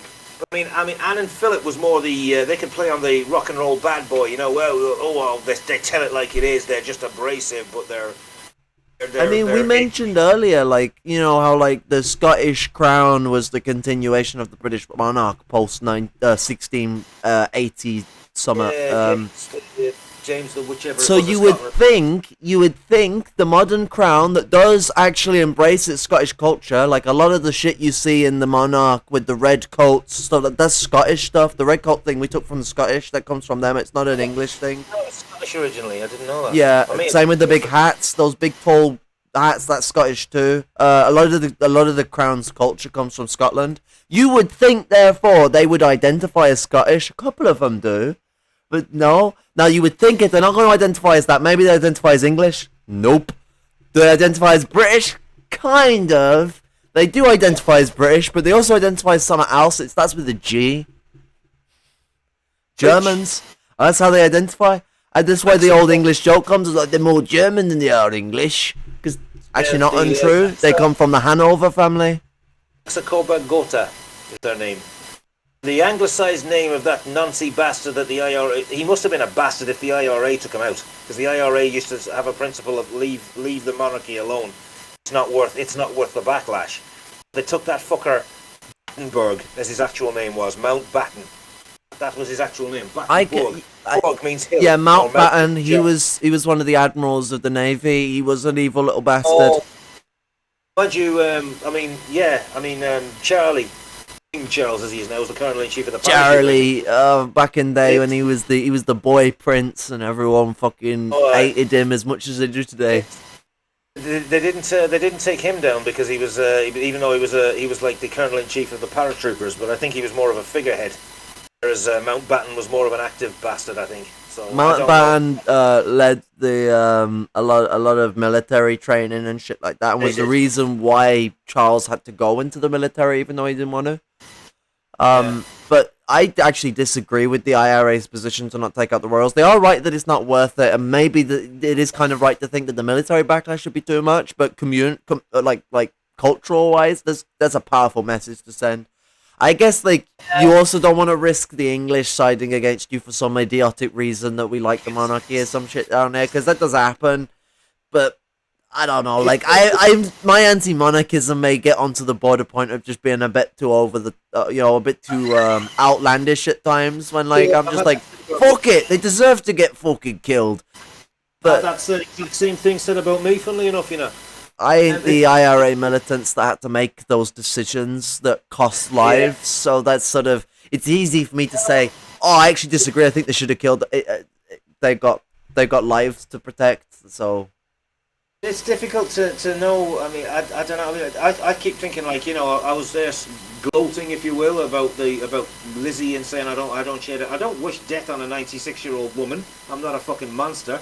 But I don't shed tears over somebody in that level of privilege who looks down her fucking nose behind, you know, and tries to pretend that she doesn't. And I'm supposed to cry my eyes out over that when instead I could be crying about kids still living in cages on the Mexican-U.S. border. Fucking kids. I've been involved in anti-racist work in this country. I saw a woman break down with a little ill child because she couldn't get treatment because she was a Zimbabwean asylum seeker. I think she was Zimbabwean. I've seen people being deported by the fucking and sent to this Yarlswood bloody place, and I cry over that. I don't well, they stick you in a slum. They stick you in a slum for like a few months while you're waiting to be deported. I used to know of them when buildings that can barely hold 2 people, and they'll cram like fucking 10 or 20. It's like something that you hear about like in the 1910s, and they'll have them in these. They're like blocks of flats where they cram people in like rooms per family, and it's like, fuck. And I hear people talking about how dare you be so cruel. I said, as I said on my anti Prince Philip fucking video, I'm only cruel to be kind. I'm kind to people who are poor. I'm not kind to some bastard like that. Well, I mean, you were brought up with working class culture, and as we know, with the way working class culture is, it's what goes around comes around. And you treat people how you want to be treated, but it is what goes around comes around. And if people dare treat you in a way that is disrespectful, you've got to to have respect for yourself, you've got to stand up for yourself, and that means disrespecting them to some degree or another. I mean, I think this is basically a bunch of bloody Labour aristocrats mainly. They've just been the ones who got really pissy with me and said, oh, I thought you were nice, but you're really a bastard. I'm like, yeah, fuck off. Oh mate, they'll try and like they try and imply like some form of savagery. You show any anger with them, and they try and treat you like you're a savage, and it's like that colonial mentality. And like think about that as well. Like you're first generation Irish person, it just brings up all the history that your family has kept taught into you, so you're quite connected to it. I spent a lot of my childhood over there, and I used to hear because my parents had me quite late in life. So my grandparents were there at the time of the Black and Tans. They actually experienced that era, you know, and the Civil War and all that. They would tell you. I mean, you'd hear them. I was only a tiny little kid when they were in their 80s, and they'd hear them, or 70s. They'd be talking about the Civil War and the sellout of the treaty and all that. I was only too young to really appreciate it at the time, but it ran down a generation, and we learned more about it, saying how Granny used to say this and great Uncle so and so used to say that. It stays with you, and you see that, and you see English people who've got connections to like miners' strikes in '84 and '85, even earlier, like the Battle of Cable Street, and they said they were the English folk who said, "Fucking right, mate." Whereas these petty bourgeois, Labour aristocrat, social climbing fucks used to be like, "Oh, it's our queen, how dare you go up? Oh, you bloody savages! You shut up and put." They don't mind. They'll say tolerate other people's opinions. They say they'll tolerate the opinions of your Alf Garnett fucking uncle, saying send them all back home and shouldn't give women the vote and all this. But they won't tolerate my opinion, saying get rid of your fucking monarchy. Oh, that's beyond the pale. Beyond the pale being the colonial term about beyond the pale in Ireland. Yeah, beyond the pale. For anybody who's watching this that might not know about that, beyond the pale was the pale was the cut-off point in, I think it was County Meath or Kildare, British jurisdiction. It's the dividend of the Emerald Island, how they broke it up between the north and the south. It was more the east and the west. Beyond the pale was the savage west, basically. Well, but that's because where the conflict was centered. But it's almost like it's almost like the beyond the pale. It's beyond White Ireland, essentially, is the way I look at it. I met. I might be translating it wrong, but that's just the way I look at it. I wish death on all royalty, Lumpen-Celtic legend. Yeah, I like the way he put it as well. I want to say that in the chat when the IRA whacked him off the coast of Ireland. He is a baton, and so they Mountbatten, and that's where I do believe the the Rock on Rock All. I think that's where the the kick you off the cliff or whatever line comes from. There's a line in the chorus where it's like pushing them off the cliff. Yeah, Rockall's a lump of rock sticking out the sea, which Norway, Ireland, and Britain all had some possible claim to. And this prick stuck his Union flag on top of it to try and claim it. The Irish and Norwegian governments were not happy. It was a big thing in the 80s. I don't know if it was legitimised. I mean, Norway can get fucked. It belongs to Ireland. Well, actually, I mean, it belongs to the original Brittonic fucking peoples, really. So it should be shared amongst the Irish, the Scottish, the Cymric, the Cornish, the Isle of Wight, like, you know, Brittany. Because, I mean, pan-Celticism is going to be the only way that if any form of European unity happens in the socialist years, that the Celtic people can be assured that they're not going to be oppressed by the Angles, the Germans, the French, the Spanish. Because all of them have done it. The Italians, the Castilians, all these people have had a hand in fucking over the Celtic people. There's no way that they can trust this, like this idea of some, like, I don't like the term pan-European because Nazi was the guy who coined it, but, you know, joint European sort of project going on, and it's like, no way is that going to happen if there's not pan-Celtic unity of sorts as well. And it needs to decolonize that as well. It's why I don't want to just restore the Irish part of my culture. I want to restore the Scottish, which is even closer to me anyway, but also the Cymric side of my culture, and make my kids know that that's a part of their family whenever I have kids, if I have kids. Fucking, if not, it'll just die with me, and at least I did something cool with my fucking family before I fucking died. Like, you know. If I haven't ruled out the possibility of doing so, but anyway, I was talking to Lumpen-Celt about that. We said that he noticed people back in Ireland didn't seem too interested in this pan-Celtic thing, which I think is a real missed opportunity. Seem to be more, I don't know, maybe that's more of a Trotskyized version of the Irish left. I don't know. Well, no, or maybe not, because a lot of them are like Irish Republican Socialists, but it's a bit of a weird one. No, it doesn't seem to be. It seems like it's a problem because of the growth of a lot of nationalism in the sense of, like, the right wing sense, not the national liberation of the left. So a lot of the IRA movements today are all conservative right wing movement groups. So they're more bothered about the green, white, and gold than they are about the starry plough and hide. Don't know about this new crowd, the so-called new IRA. I don't know about them. And Ciru seems to be quite left-wing, but I don't know. They've been cancelled a lot since that shooting of Lyra McKee in Derry. They've been accused of murder, but they said it was an accident when they apologised for it.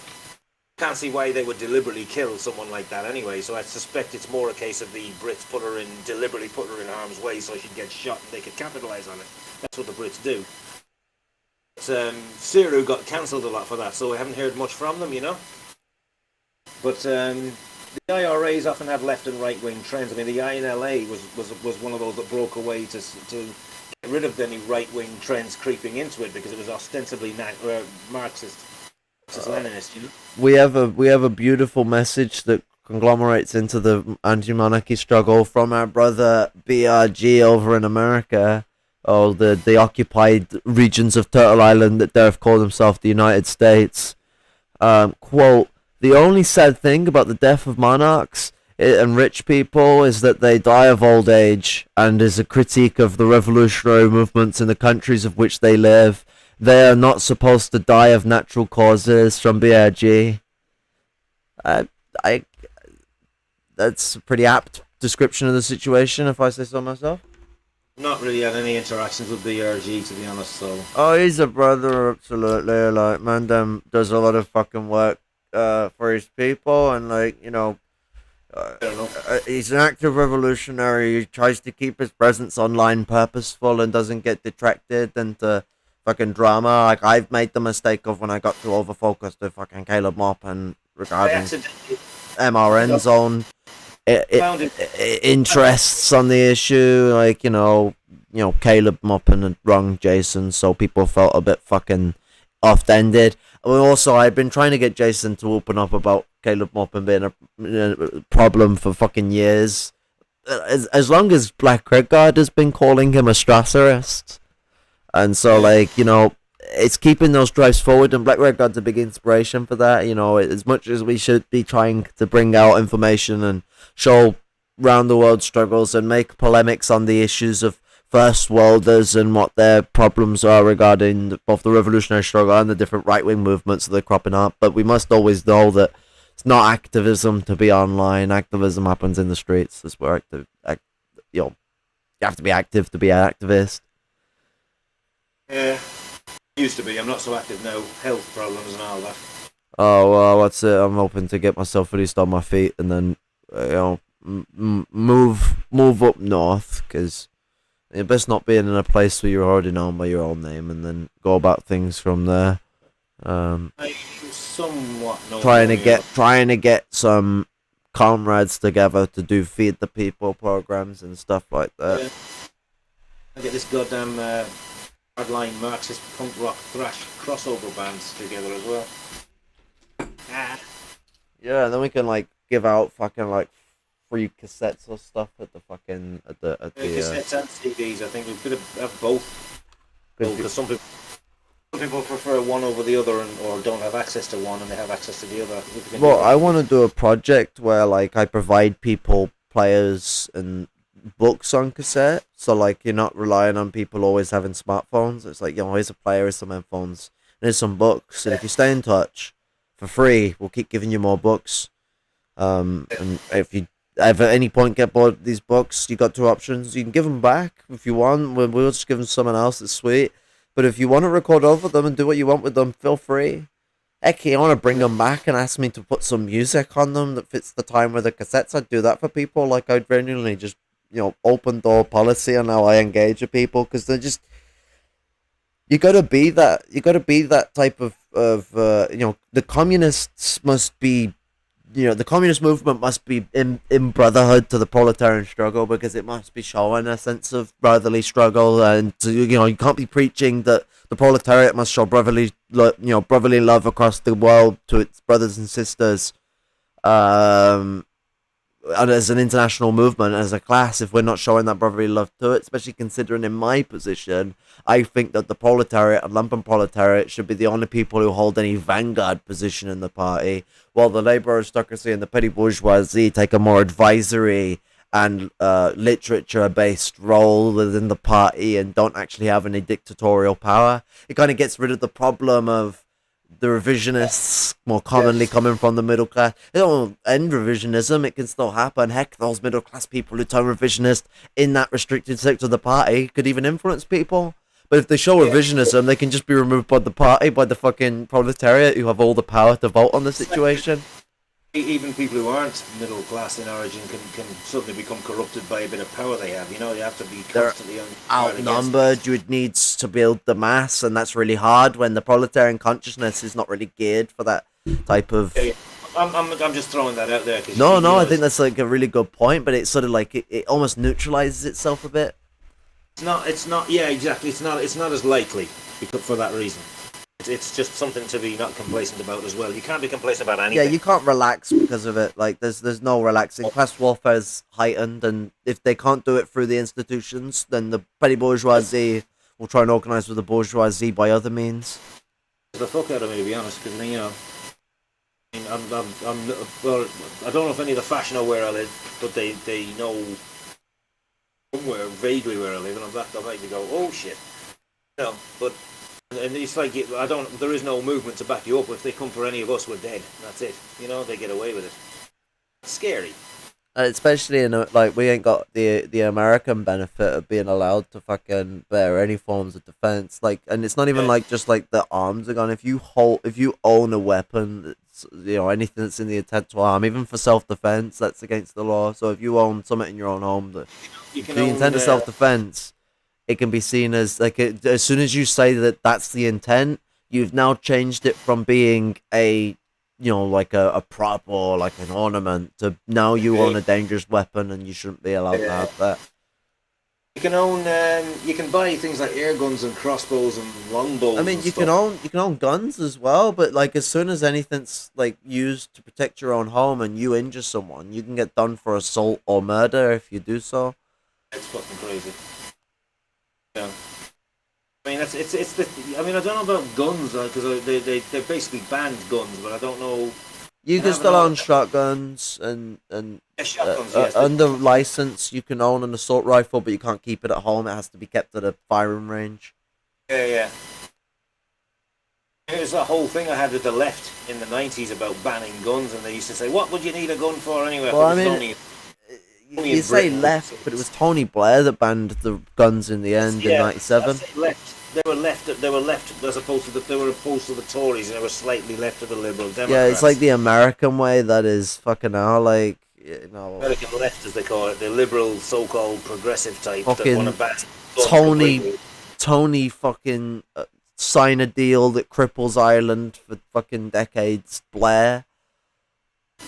Yeah, don't even get me. Please don't get me started Fucking on that. cripples their military capacity and everything. It's like, what the fuck? You were fighting the IRA. You weren't fighting the fucking Irish military. Like, Crippled the. I forgot about that. Yeah, they did.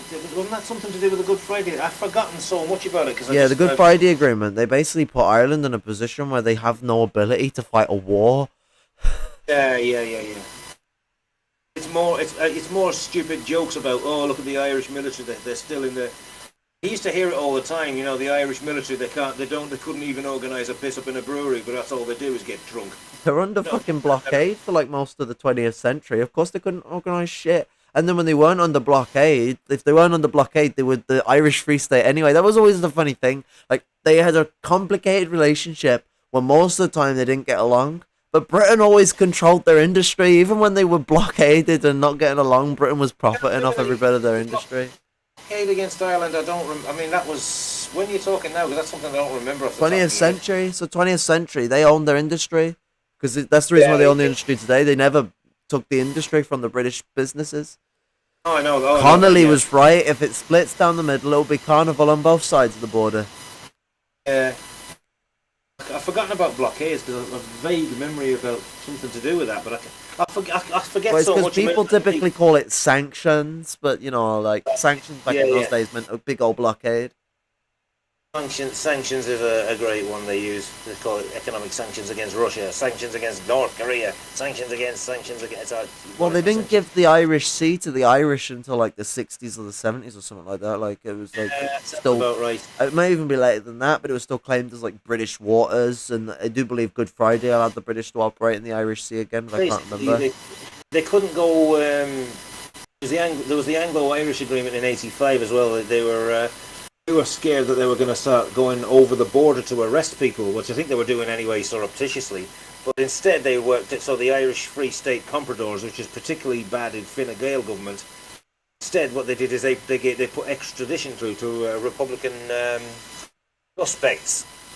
You had to be suspected of being a Republican, so they'd extradite you to the 6 counties to be tried by loyalist judges and loyalist juries and so on, you know what I mean? Or diplomat courts with no juries. Kangaroo courts, as they might call it over in America, or they don't even have kangaroos in America. I don't know why they call them kangaroo courts over there. It should be an Australian thing. I don't know that's sort of where that came from. It's obviously something to do with Aboriginal colonialism against Aboriginal people or something. I don't know. I don't know. Like, something happened. Block courts with loyalist judges. And that's a slur. A lot of people think that that's just like an Australian thing, but Aboriginal is actually. I do believe it's a combination of abnormal and original, and it means just anyone who's the native of a colony of the British Empire. Colonized natives. Yeah, I mean they didn't use the term black. I mean they did in like common speak. I mean the N-word, obviously, when I say the word black. In South Africa, what they used as the actual official designation was Aboriginal. So you're either white, mixed, or Aboriginal. Yeah. And it could just change by the week, because if you were like mixed or white, but you actually looked at least somewhat black to some degree, because I mean we all share common features across different parts of humanity, so it can happen. Like there's not really like there's some set fucking blueprint on how you're gonna fucking specifically look. It's kind of random, like shit just fucking happens. I have 2 different jawlines, and it's not because I fucking had a really abusive upbringing. I just have 2 jawlines. I'm just a fucking, just a fucking, a fucking weirdo. But what's it? you know, if you pissed off your neighbours, they'd fucking report you for being actually black but marked white, and then next thing you know, you get postage for the door, and you're seen as Aboriginal now, and you know, you get forcibly moved out of the district because white and black people weren't allowed to live with each other. They refer to, like, they used to say the Aboriginal Irish language. I remember there was a line in the movie Black 47. He says, "No, stop with that Aboriginal nonsense. Speak English." I mean, Churchill turned around and said the Irish are a very peculiar type of people. He referred to them as like peculiar Englishmen, I think was what it was. It was the Irish rather odd. They refuse to be English or Anglican. Yeah, that's it. I find the Irish quite odd. They refuse to be English. That was it. People love to quote Winston Churchill. I said, I can quote that by him. I can also quote, "I loathe Indians. They're a beastly people with a beastly religion, and the famine is their own fault for breeding like rabbits." Rats, was it? I can't remember which he used, but he loathed Indians. Yeah, he called them rats, and he kept constantly using racism as a determination as to why he shouldn't give them aid packets from. Yeah. Like, he said he had no problem with gassing inferior peoples and stuff. I mean, how far do you want to go before you? How bad does he have to? How many bad quotes and appalling things do you have to bring up before they'll finally go, "Oh, Churchill wasn't really that nice after all"? You know what I mean? It's just the letter that he sent to Mussolini, going, "No, do you know what? Actually, I might be a fascist." Oh yeah. No. That's just. Communist conspiracy. Or his diary notes from when he was in the Soviet Union, where he's literally like going crazy, like shouting in his room that the listening devices, and I know you can hear me, and like his thoughts about when he was watching the parade. He was like afraid that the soldiers were going to turn and just shoot him right there, and that he was brought here as a trap by the communists. And in 1950, when he got re-elected somehow.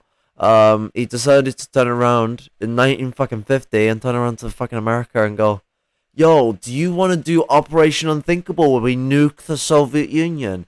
And America thought about it. They didn't just go, "No," like any fucking sane person would. They thought about nuking them because Churchill's plan was like 16 different nuclear targets, big cities that he wanted to nuke. It would have taken them quite a bit of time to build these nukes, probably like 5-6 years. Like, so you've got to wait to build them. Because I mean, it's not easy to build nukes. Maybe not that they take that long, but I mean, you need 16, and you probably didn't have 16 at that point. I mean, nuclear production wasn't this like, you know, it's like less than 10 years old at this point. It's pretty new. So it's not like they can just pull them out their ass. Then again, it's America. They pull a lot of shit out their ass whenever they're trying to talk about fucking honesty and virtues and freedom and shit like that. But the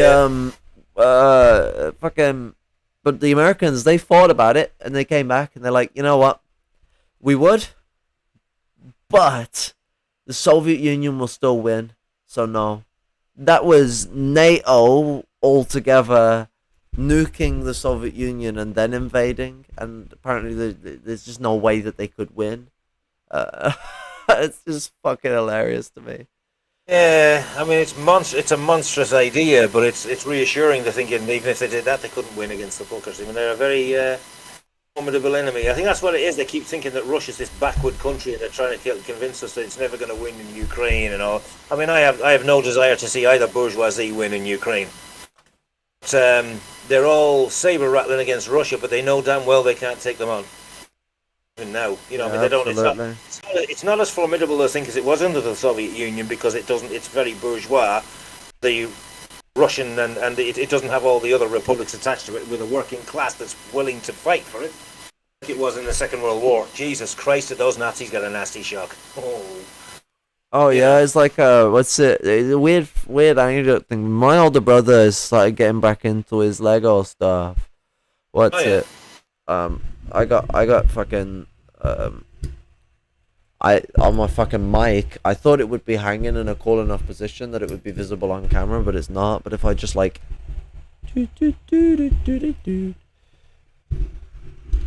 I have like fucking. I see something Lego-ish. I see a Lego frame. Yeah, there's like two of the fuckers. Oh yeah. Yeah. One's a magnet, and that's from like 2002 or some shit.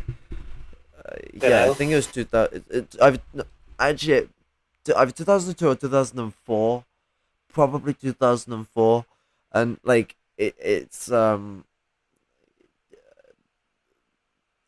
fucking something I've had for fucking years. I had a few of them, and my brother fucking asked to look through some of my stuff, and I let him have some of mine and some of his Lego that was also there as well, and some of my little brother's Lego that for some reason why I was there, because my mom randomly one time just like on a, she suffers with borderline personality, so sometimes she has really bad days and she gets a bit eclectic. So some of the reason why she decided to just go on a pissy and bag not just my Lego but some random bits of my little brother's for some reason. But he's no longer playing with it, so I've mentioned it to him, and he's not really too bothered other than the fact that my mum pissed him off, like going off on one in this one. But she just went and bagged it all up and brought it over here, so it's just been sitting over here, and I didn't think about it. My brother got me looking all for it and into it, but it was kind of an interesting thing. He was complaining that he bought this like classic style, like modern new Stormtrooper, and because it's the old he didn't say it like this, but essentially it's been woke lefticized. It came as a femoid. That's probably how his community puts it. Female for the people who aren't weird incel anime fans. But the what's it? I turned around to him and I was like, yeah, but you know, at the end of the day, the Empire is a very diverse roster. And he tried to do the whole like, yeah, well, why don't they have an alien instead? Then if they've got aliens in it too, and it's like, well, I mean, you know, maybe they could have had a female alien, in you know, but just trying to be an annoying little dickhead. But the I sort of got at him as well. It's like, well, they're the bad guys anyway, so what, you know, no square in that. And also, you know, the Soviet Union had women in their army during World War II, and you know, Soviet Union cucked the Nazis. And I turned around, and I was like, they cucked the Nazis so fucking hard that Hitler killed himself. Like, you know, that's some fucking that's a cucking and a half. Actually, they were cucking him so hard by 1943, half of his body wasn't working properly, and he probably should have been checked for a stroke. Like, he had a constant twitch, and he couldn't walk very well, and couldn't speak properly like he used to be able to. They'd always show just the one half of him most of the time whenever they'd have him on side, and sometimes you catch a glimpse of it, but one of his arms isn't even in his coat most of the time he's around places, because he doesn't like the fact that his twitchy arm and his weaker stature makes him look inferior when he is supposed to be a great Führer. And it's like, I don't think people elected you because you were like the prime example of German.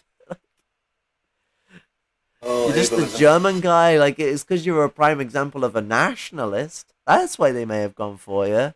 And elect is kind of a loose word to use here. Like,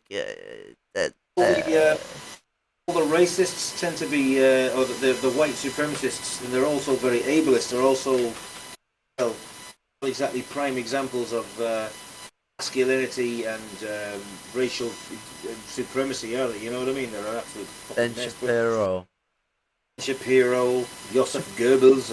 I mean, Shapiro and Goebbels are both kind of depressing people as well, because in the sense that they're very, I mean, most of the Nazis are as well. I mean, Hitler's kind of depressing in this way too, where they're very intelligent people, and they go and commit themselves to this because they're not what they want to push themselves on this like physical attributes. It don't work. It don't work with that regard. Now, what they push regarding history, they're using their intelligence there, but it's like, okay, that's where it gets depressing. It's like, you're really intelligent, you know a lot about history, you know a lot about sociology, and you choose to be a fascist. That's quite depressing. You've got the analytical mind that could be very useful as being a leftist, but they fall into fascism. I always find that quite tragic. Like, and it fits in their Machiavellian ideology. They are supposed to be the perfect tragedy, the paradise doomsday, the doomsday paradise. That's it, the doomsday paradise, because Gramsci rightly criticizes it as the Machiavellianism pushes the end of the world, but also pushes that one's nation is like the greatest nation ever can can accomplish anything, it could overdo anything. But culture is dying, and it's being taken over by these outside forces. Everything's going to shit. The world's gonna all this type of doomsday, like, and not in the sense of like, okay, if we don't deal with global warming and climate change, the world's gonna end. Like, not that kind of like serious shit and how we solve shit. Like actual, just like doomsday, doomsday evangelicalism combined with national socialism. Yeah. That's basically the backbone of Machiavelli.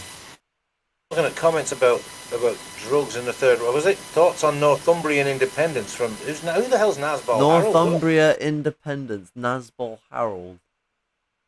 Yeah, it's an interesting handle there. I mean, if Northumbria wants to be independent, that's something that they have to console with the English. Like that's the all together.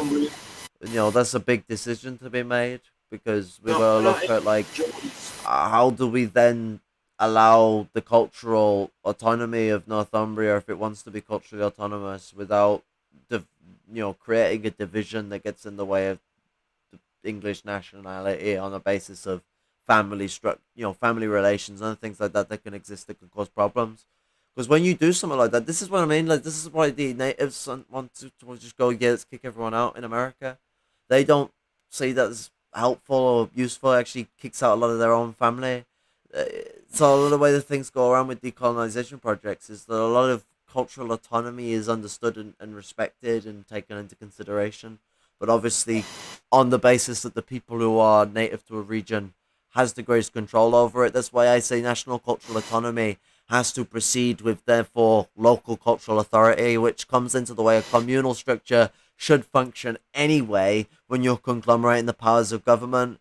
There needs to be, I mean, that's how Lenin looked at the Soviet republics, every republic has its individual power, which Stalin originally disagreed on, but he actually did implement it in the guise of Lenin. But those republics, they have the equal conglomerate of power over their own regions, and that power equals up to how it is represented within the Soviet government, so that Moscow wasn't reigning. Obviously, things changed over time, but that was originally the plan. So that it was like there was the conglomeration of the Soviets, but the RFSFR wasn't reigning over the other republics, and it created a great sense of democracy, but unfortunately, not true democracy, because the provisional sort of allow the party to be the main hall of government, when set up that was supposed to be changed, and Stalin tried to change both before World War II and after World War II, which was to move to a more direct model of democracy where the party is an advisory and the people directly run for government, not really based on the bourgeois political party model, more based on the idea of people representing their common citizens as members of the working class, and that only the proletariat are allowed to run for government. That process was stopped because, as Gramsci rightly points out, how can you expect the petty bourgeoisie to give up their power? It's the same as expecting the bourgeoisie to give up their power. You create the need for another revolution by putting them in a position of power.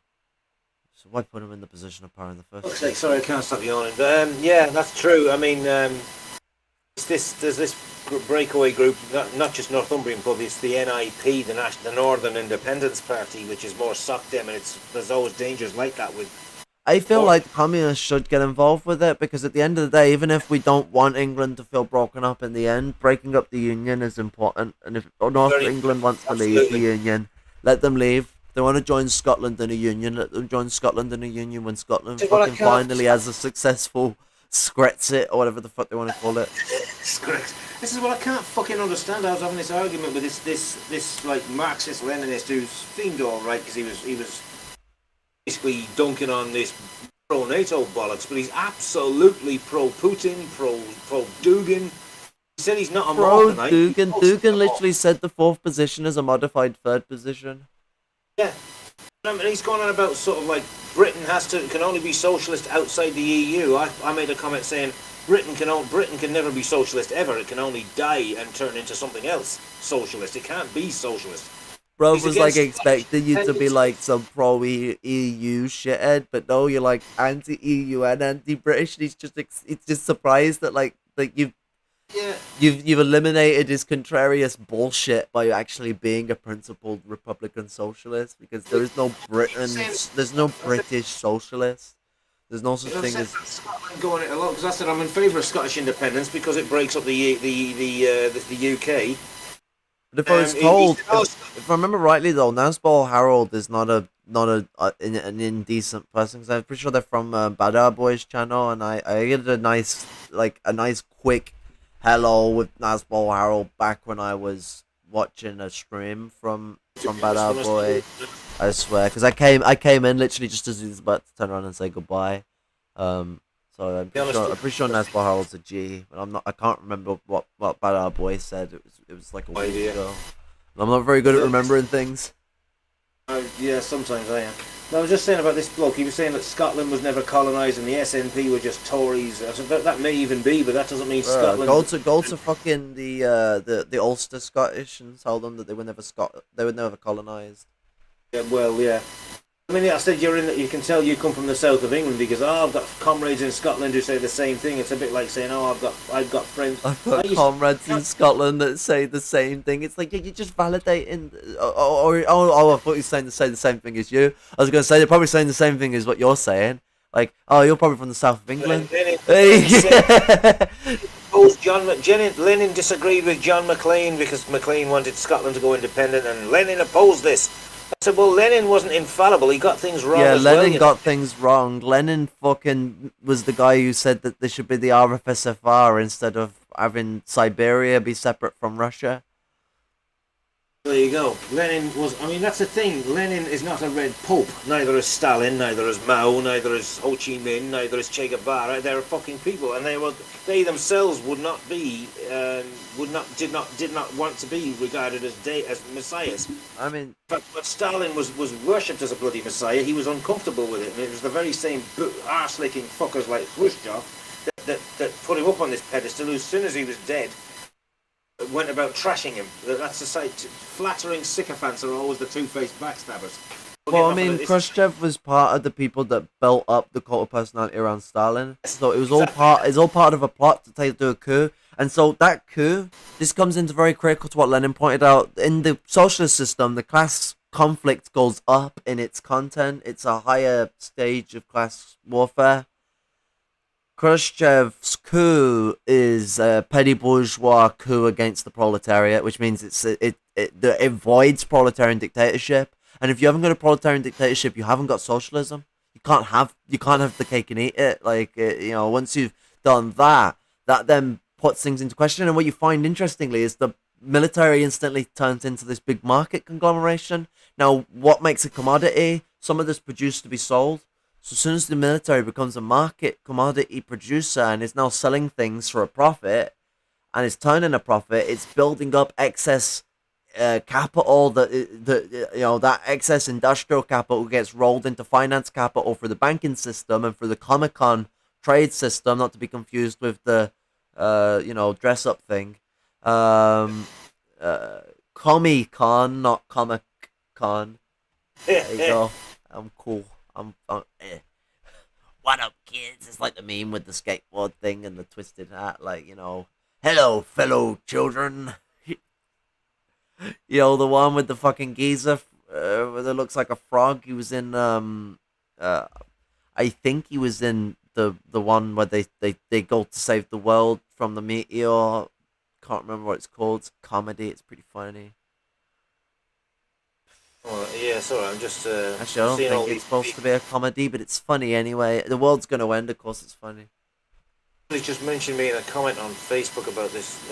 There's Jed would have said that the Queen were Irish, and people are going berserk with them against that. Wait, someone tried to say the Queen was Irish.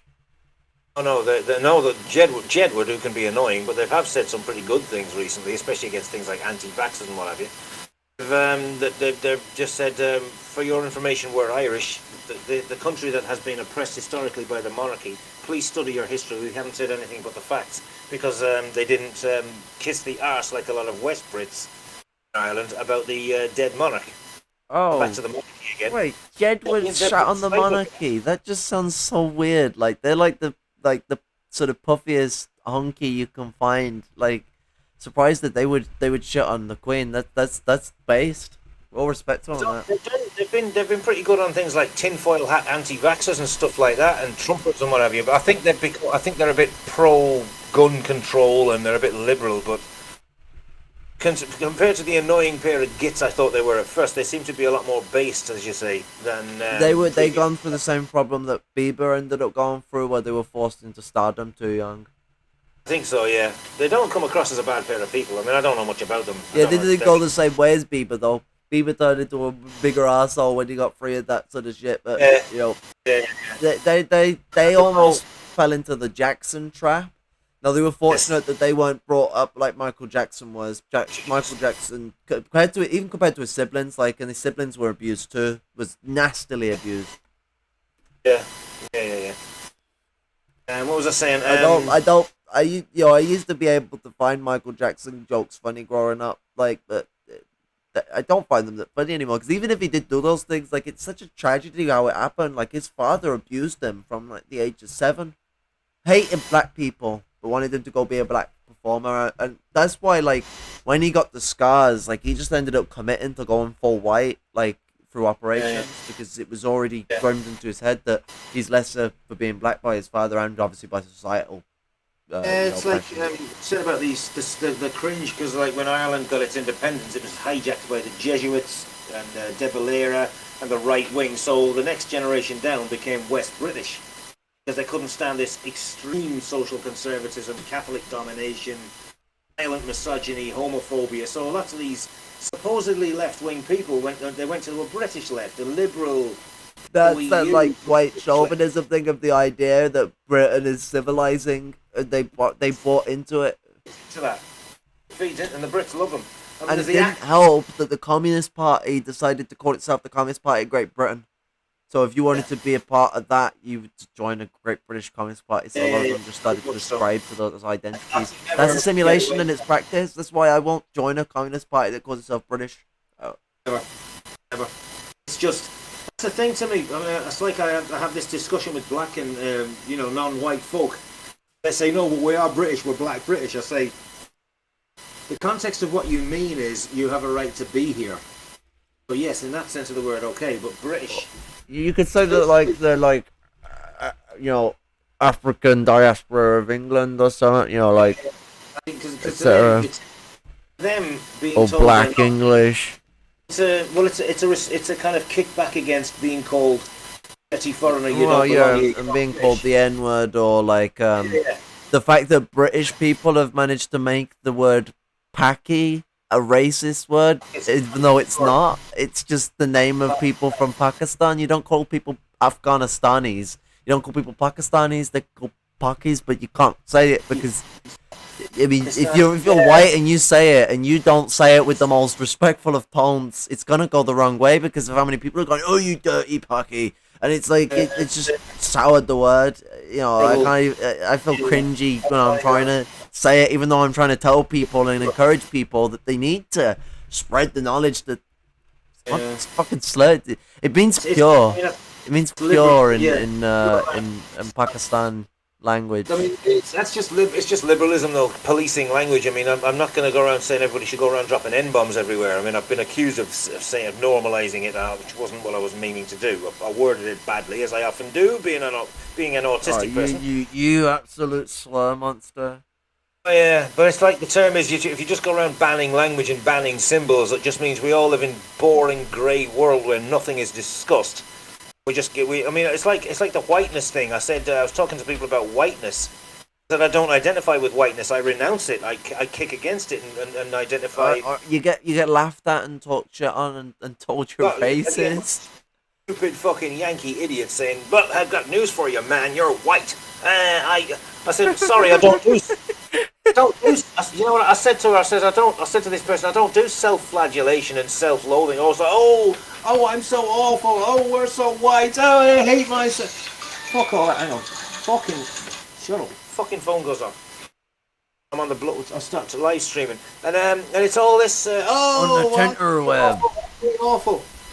No, I'm going to support black and indigenous people in the States and in the Americas and in Africa, and I'm going to come out in solidarity with various people that are classed as non-white, dirty foreigners. I'm not going to sit there and go, I'm doing my bit for your liberation by beating myself up and punching myself in. What are you fucking doing, you stupid bastard? This is textbook liberalism. You know what I mean?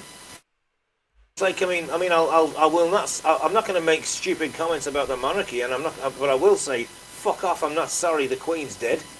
I'll make stupid comments about there's a new place to go piss and shit in London. It'll be open soon. Yeah. I'm not doing it just to be offensive. I'm not just being offensive to be an edgelord. No, she deserves it. Like this is what I mean. This is what I'm trying to explain to Yankee Danky. It's like, this is a day of rejoicing for anti-monarchists, for people who want the monarchy gone. Like, I mean, quite symbolically, she has the same birthday as Hitler. A Nazi has died. Rejoice. Like, celebrate. Piss on it. Rest in piss. You fucking fascist fuck. That's in piss, yeah. I mean, she's still falling because, like, there's layers to hell. It's like onions. But so are ogres, but there's no connotation, and ogres are heavenly creatures. But I'm gonna piss off so many people from so many different groups. But there's layers to hell, and the Queen's gonna travel all the way to the bottom where they store people like Hitler and fucking Cromwell and people like that. So she's all the way on her way down. Think about how many genocides that have happened in the British Commonwealth regions in the last 100 years. She's been in power for what, 75? 76? Something like that, yeah. So I'm getting tagged in things by people on this bloody... What the fuck is this all about? It's just a bunch of... It's amazing. Like, I'm not a fan of... Like I was talking about Jedward again. I'm not a fan, but the amount of tansplaining I've seen... He said that he's got, like, the whole collection on his phone. It's the only music he has. Like, the punk thing is all just a ruse. Like, it's the way to trap you into making horrible comments that show you up to be a discriminatory little bastard. Real nasty stuff about the fucking Irish De Valera, their fucking prime minister Ireland was the only country that sent a letter of condolence to Hitler. Fucking paddies. They didn't say fucking paddies, but that's Ibiza sent a letter of condolence. That's not the same as the whole fucking country. I don't think the fucking OIRA or CIRA was like, you know what, that sent a letter to say congratulations. No. Oh, no, but they will have you believe that the IRA were in cahoots with the Nazis, because there was one guy called, what's his name, Sean Russell, who did reluctantly take the offer of some guns from Nazi Germany. Okay, yeah, but the Irish, a lot of the IRA were part of the 15th International Brigade that went over to help the Spanish against the fucking Nazis. So there were some right-wing, but a lot of the loyalists have said that. They said, like, we fought with Britain against Hitler, whereas the IRA went and supported Franco. I said they weren't IRA, mate. They were blue. That was the actually the people that went. The only people that went were the upper church. The upper church went to support the Nazis, while the Irish people stood against them. The Irish people stood with the Irish church, which told the bishops, "We're supporting the masses. We ain't supporting the Nazis." And that was under the leadership of Frank Ryder. The blue shirts supported. Yeah, the blue shirts sailed from Galway under the swastika to Spain. Yeah, I mean, like I say, the blue shirts were hostile to the IRA. They were hostile to the Republican movement completely. They were the pro-treatyites. There may have been some individual members of the IRA or former supporters of the IRA who went over to the right wing. That has happened in recent years with people supporting Trump and people supporting the anti-vaxxers and QAnon and all this crap, COVID deniers. Flies and stay out my fucking nose. But that's just lack of class consciousness and lack of just being a rebel against the man because they're Irish rebels, and that's just lack of political education that's caused that. These fuckheads are trying to make out that they conflate blue shirtism supporting fascism with the IRA, and they conflate the loyalists. There's like so many different IRAs right now. It's like who to point at. Yeah. Like we support the Irish National Liberation Army. That's the IRA we support. You They, know, they were a break away from 74, but they also conflate British loyalists going to fight with Britain against Hitler as the same. I mean, let's talk about dishonesty. It's this level of gammonry you get from these bastards, and it really boils my fucking piss, man. it's like even if it happened, it's like the Inler have nothing to do with that, and Inler is where our support would be today because they are the most sort of revolutionary org regarding, you know, if I remember rightly, Inler are massively involved with AI, like, and so. I believe like, so. I don't know, but I think so. You know, yeah. like the movement sort of split off into two groups, but those two groups don't really need to have been split off in the first place. It was a really complicated situation that went on. The 80s was a shit time for the Maoists in Ireland, and you know, because the Sinn Féin was doing everything they could to suppress them and destroy them, like, you know, basically trying to. I mean, this was the point where Sinn Féin was starting to sit down with Thatcher and starting to try and fucking scratch up deals. Like they took, there was 10 years in negotiations and it started with Thatcher, and so like they were so when they were doing like protests and gatherings and you know, Inler wanted to join them, Sinn Féin would do everything they could to stop them from getting involved, block them off, push them out, kick them out, you know. McGuinness shaking hands with the now dead Queen. That was another one we also. That was when only the hardline Sinn Féiners said, "Good on you for that. You're playing the game." The rest of us all went, "Fuck you." Yeah, Lumpen-Celt's right on when he says that the fourth position is Dugan is a third positionist ideology. Yeah, Dugan actually says it is though as well. Like Dugan says it's just a modified third position. Yeah. National Bolshevism is also a third positionist ideology, as is also Strasserism. It's heavily based off of a lot of, you know, Molesley and Strasser's ideas, but like he decides to, rather than going straight from Molesley and Strasser, he takes a bit from Molesley and Strasser, but he goes more so from Molesley, one of Molesley's biggest fascist influences, which was Oswald Spengler, von Spengler, because he was a knighted German. Who claims that apparently was it Wilhelm? I think or Yeah, I think he claimed that Wilhelm was the first ever socialist, something like that. Okay. Wilhelm the First. 2 seconds.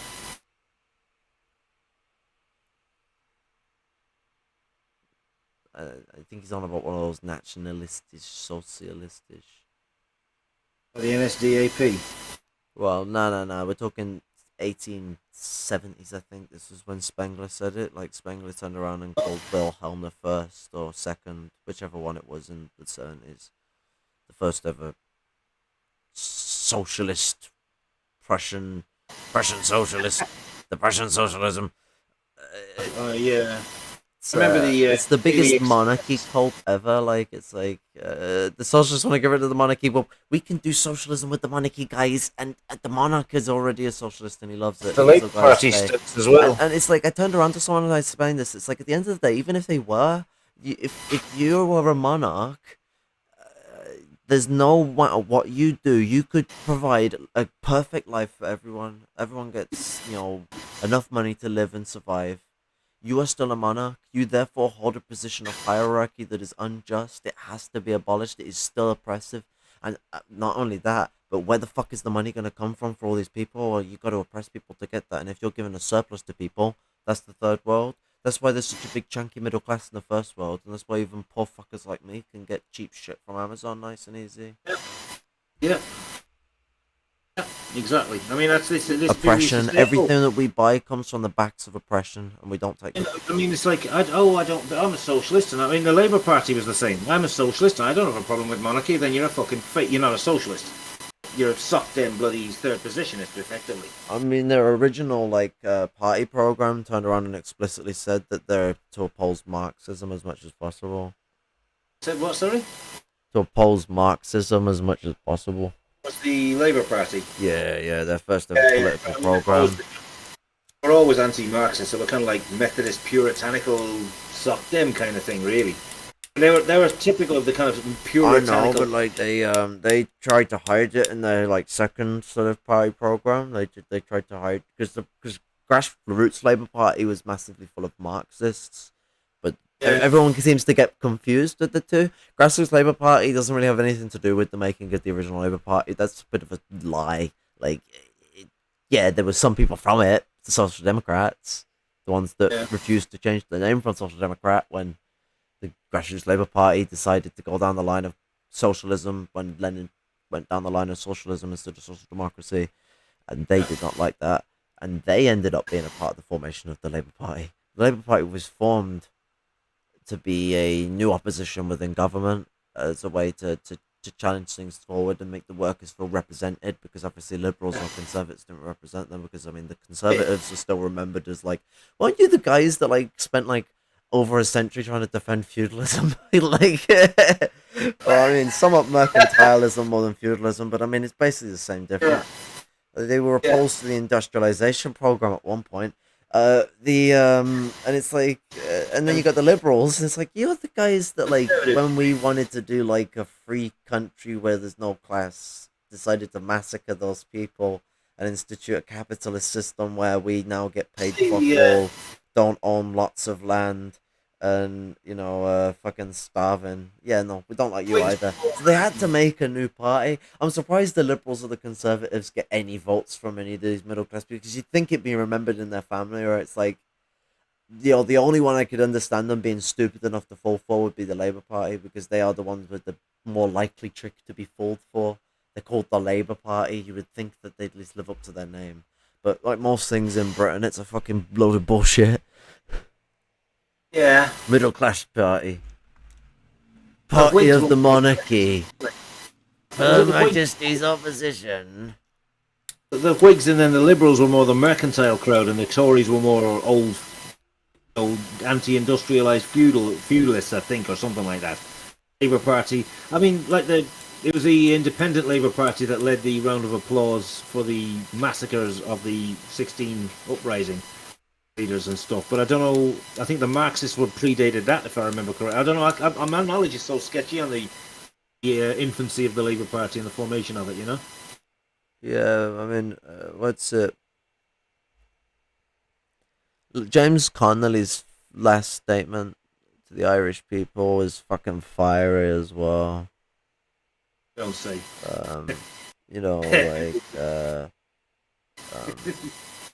To believe that the British government has no right in Ireland, never had any right in Ireland, never can have any right in Ireland. The promise, the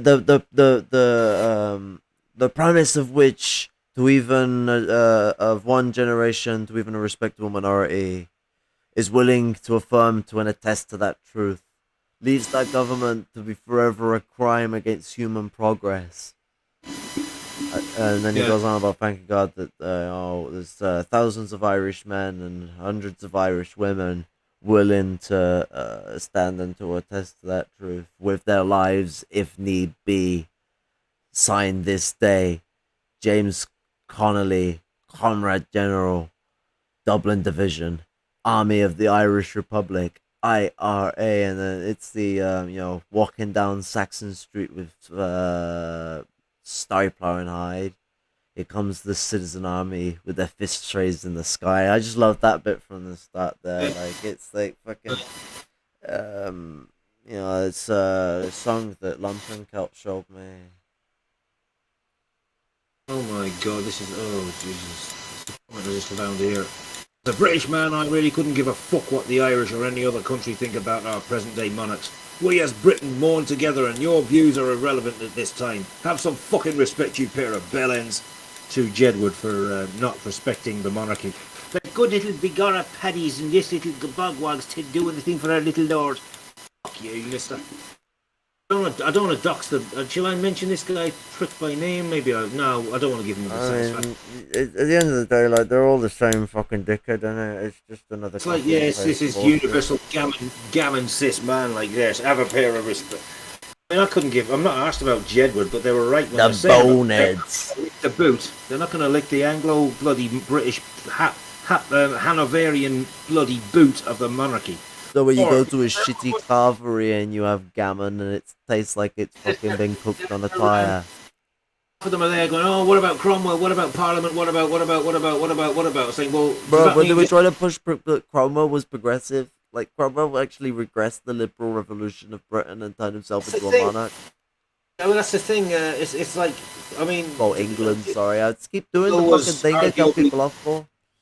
That's what they say. They say Cromwell was worse, and that's why they want to keep the monarchy now because you'd rather President Thatcher or something. It's like that's a complete fucking false dichotomy. You don't keep something shit because you might replace it with something even more shit. You replace it with something good. I hope people know that it was like Cromwell was already executed by the liberals. Like it wasn't the monarchy that got Cromwell. Like it was, Yeah, but that's what I'm saying. They're saying, oh, Parliament did more to the Irish, and the Irish haven't been in his old Parliament. Well, leave our Queen alone. Oh, fuck off. like Cromwell took what Face was fucking already a stuff. terrible genocide that was going on and topped it up by 10. And then when they Basically, restored it's the monarchy was like, whoa, Cromwell, great instance. Well, he was dead, but uh, they got on with his son. His son was a little cook to the monarchy. basically it's a bunch of gammon-faced British nationalist snowflakes who are the first people to call us snowflakes for not taking And to their fucking let's be racist real, crap. British nation, because I mean, there's not really a British nationality. It doesn't really exist. It's a pseudo nation. I mean, you could argue that if America wants to claim that the white America wants to claim it's a nation, that's British.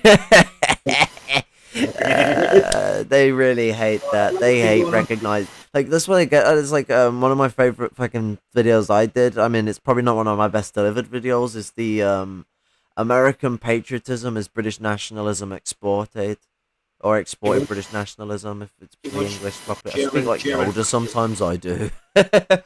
German nationalism as well thrown in, but. We've been going here. We've been at this like for 3 hours. I've got to have to go soon. Shall we wrap up soon, or we've been Yeah, on here for man, nearly yeah. 4 hours? Lump and Celt, do you want to be fucking dragged in before we wrap up? Because we're fucking, what's it? Or you can even continue when Feeny and Punk has to go away. Because I got time if you want more time than whatever time. Do we Feeny and resume? Punk Do we do a part two of I got this? 9. We could even do a part 2 of this, maybe. It might be easier. You can break it up. People can watch one and then watch another one because people are watching these 4 hour streams. They get a bit long. I thought that might be an idea. Should we do that? That's not a bad idea. What's it? I will sort of get at that. You know, the big process is that now is one of the best times to be trying to enlighten people on what it means to push for a republic. Like it's not just a simple thing of like get rid of the monarchy. That doesn't solve a lot of the problems of the system at hand. And what the AI mean when they say that there is and what Connolly means as well when he says that there is no republic without a socialist movement and that there's only the workers' republic. It's the true republic. You know, Very true. there's something really to understand that anyone in this sort of region of Europe, West Europe, like not just North, West Europe, West Europe, if they're not looking to the 1916 struggle of Ireland and they're just looking at 1917 Russia, they're missing it because the Irish struggle is sort of it's such a really bare bones thing to look at on the process of the successes and failures that happened in quite lightning response. So you've got quite a dynamic situation to look at that's a lot easier to see the contradictions that played at hand. You see the people that backstabbed them quite easily, and this is quite a simple thing that I point out. Every communist movement that's backstabbed, it is by the middle classes every fucking time, and Connolly even said it was gonna happen. He called out the fact that it would be the middle classes in their pursuit of gold that will stab the revolutionary struggles in the back before they see no sight to it. I will read something out before we go that's something really fucking important. Like this is fucking something that really nails the hammer and the cross on something. Connolly made a great speech on the birthday of Queen Victoria. I'm not gonna restore the session yet. I'm gonna new tab. Vic. There we go. Diamond Jubilee. It was diamond. I said platinum because I got it wrong. So I did the big stinky. So here we go. Fucking flies going in my ear. the great appear great to us only because we are on our knees. Let us rise. Fellow workers, the loyal subjects of Queen Victoria of Great Britain and Ireland, Empress of India, etc., etc. So we're already off to a great start. Celebrate this year the longest reign on record. It's not a very long piece, so it won't take long. Um, the longest reign on record. Already the air is laden with rumours of preparations for the wholesale of manufacture of sham popular rejoicings at this glorious commemoration. Home Rule orators and nationalist Lord Mayors, Whig politicians and Parnalet pressmen have here now lent their prestige and influence to the attempt to arouse public interest in the sickening details of the feast of flunkyism. It is time then that some organised party in Ireland, other than those who in whose mouths patriotism means compromise and freedom high dividends, and should speak out bravely and honestly the sentiments awakened in the breast of every lover of freedom by this ghastly farce now being played out before our eyes. Hence the Irish Socialist-Republican Party, which from its inception has never hesitated to proclaim its unswerving hostility to the British Crown and to the political and social order of which in these islands that crown is but the symbol, takes this opportunity of hurling at the heads of all the courtly murmurs who grovel at the shrine of royalty the contempt and hatred of the Irish revolutionary democracy. We at least are not loyal men. We confess to having more respect and honour for the raggedest child of the poorest labourer in Ireland today than for any, even the most virtuous descendant of the long array of murderers, adulterers and madmen who have sat on the throne of England. During this glorious reign, Ireland has seen 1,225,000 of her children die of famine, starved to death, whilst the produce of her soil and their labour was eaten up by the vultures of aristocracy. By a vulture aristocracy, enforcing their rents by the bayonets of the hired assassin army in the pay of the best of English queens. The eviction of 3,668,000, a multitude greater than the entire population of Switzerland, and to reluctant emigration of 4,186,000 of our kindred, a greater host than the entire people of Greece. At the present moment, 78% of our wage earners receive less than £1 per week. Our streets are thronged by starving crowds of the unemployed. Cattle graze on our tenantless farms and around the ruins of our battered homesteads. Our ports are crowded with the departing immigrants, and our poor houses are full of paupers. Such are the constituent elements of which we are bade to construct a national festival of rejoicing. Working class of Ireland, we appeal to you not to allow your opinions to be misrepresented on this occasion. Join your voice with ours in protesting against the base assumption that we owe to this empire any debt than that of our hatred of all its plundering institutions. Let this year be indeed a memorable one, as marking the date when the Irish workers at last flung off that slavish dependence on the lead of the gentry. And this applies to the whole union at this point, really, is what I'm getting at here. But this is just what he's saying directly in the time, because he's speaking from the IRSP's position of this gentry, which has paralysed the arm of every soldier of freedom in the past. The Irish landlords, now as the enemy's garrison, instinctively support every institution which, like monarchy, degrades the manhood of the people and weakens the moral fibre of the oppressed. The middle class, absorbed in the pursuit of gold, have pawned their souls for the prostitute glories of commercialism and remain openly or secretly hostile to every movement which would imperil the sanctity of their dividends. The working class alone have nothing to hope but have nothing alone. Sorry, the working class alone have nothing to hope for save in a revolutionary reconstruction of society.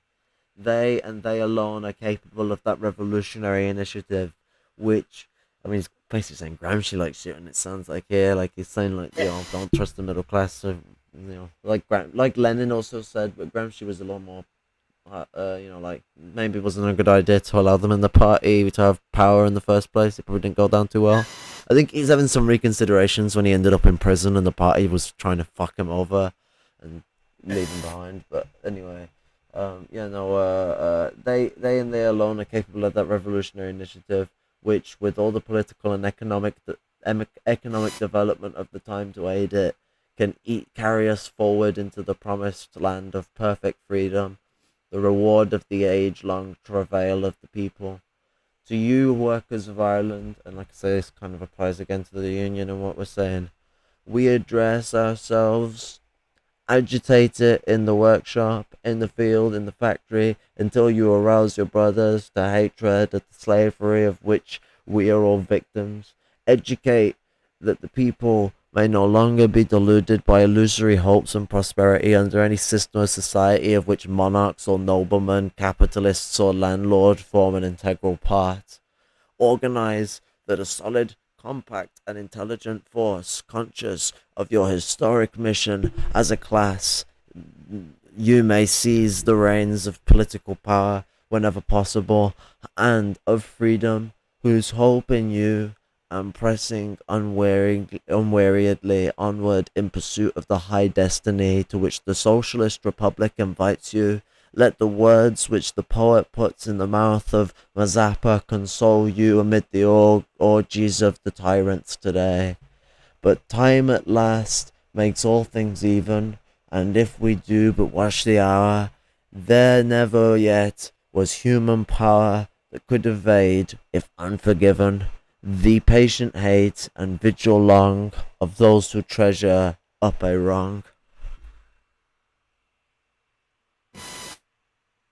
So yeah, no, absolutely slaps.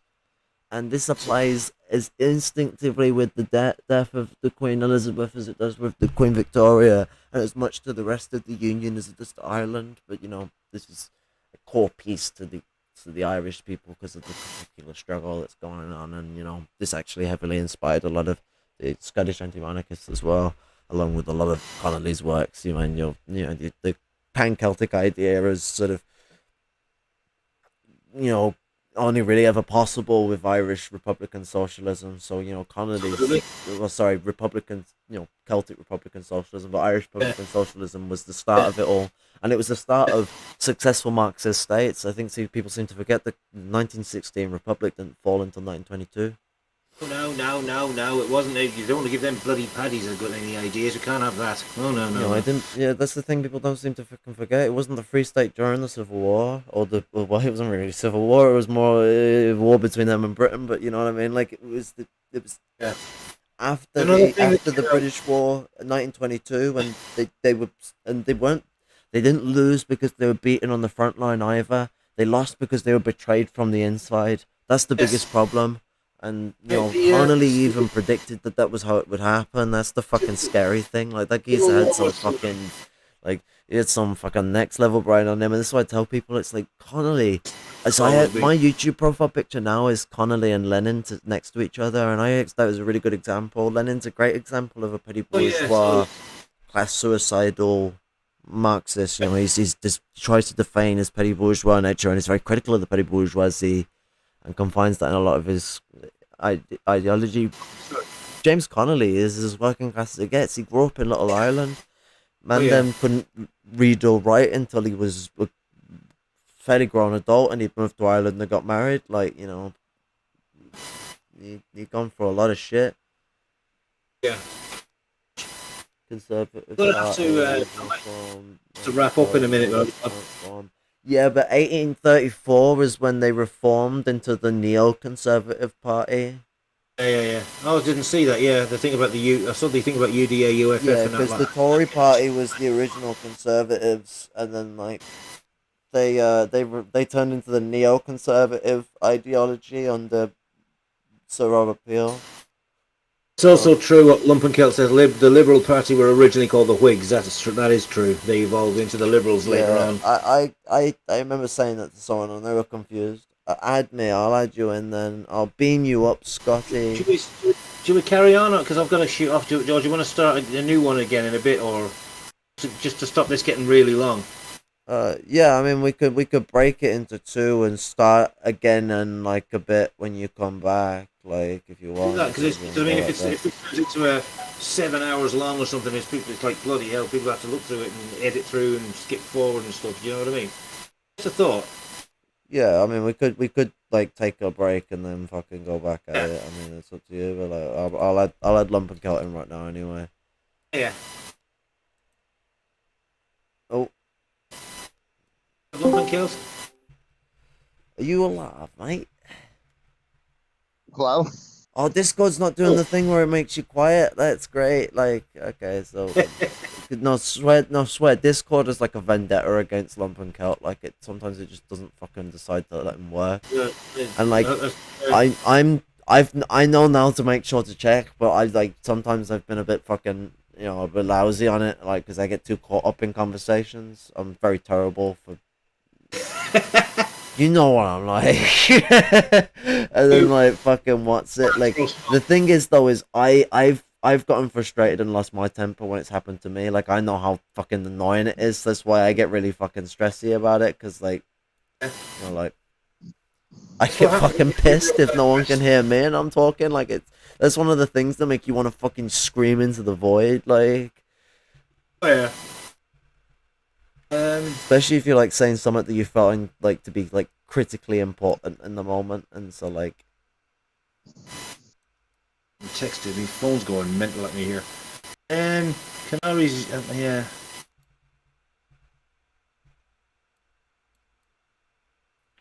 Up What up? at the park. Ballydog. We see something interesting. We see something really interesting. I saw this in the courthouse here. Okay, this is the county courthouse. I'm going to show you something really interesting on here. I know it's a few days ago. Lake County Courthouse in the city of Painesville, state of Ohio. Hold on. Oh, are you on about what happened yesterday when you were fucking with the nasty shit? I'm trying to switch this camera around. Oh mate, it's like an enigma. We're fucking device novices, so you'll be lost with us. The door's right there. It looks like something you find in Rome. You in Rome? Hold on. Okay, see the doors, right? See the three windows above it? Yeah. Look right above that. That's the fascist symbol with the fascists bundled together with the axes. Yes, yeah. I can't see it from here, but Yeah, it's a bit low res. It's a bit small. I'm gonna try to get closer if I can. Yeah. Okay. Yeah, that eagle. I see the eagle. See the eagle. I can't see Vasquez. The door, the three windows, right above the three windows. I can't see that. That's just too blurry. It's a Vasquez thing. Right above the three windows.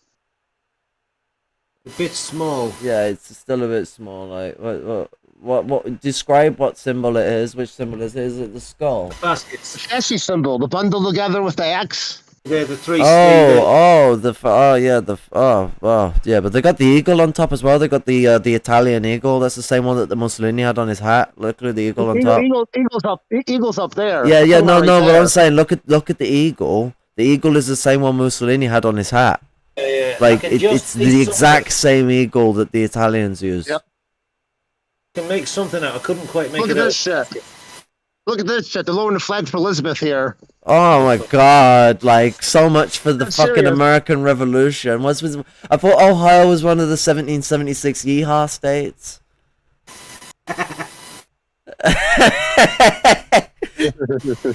Genuinely, like, it's like, oh my god. Oh shit. Oh, I seem to have fucked everything up. All right. Oh. Yes, I noticed that recently up there, that fascist symbol up there. I didn't even realize that.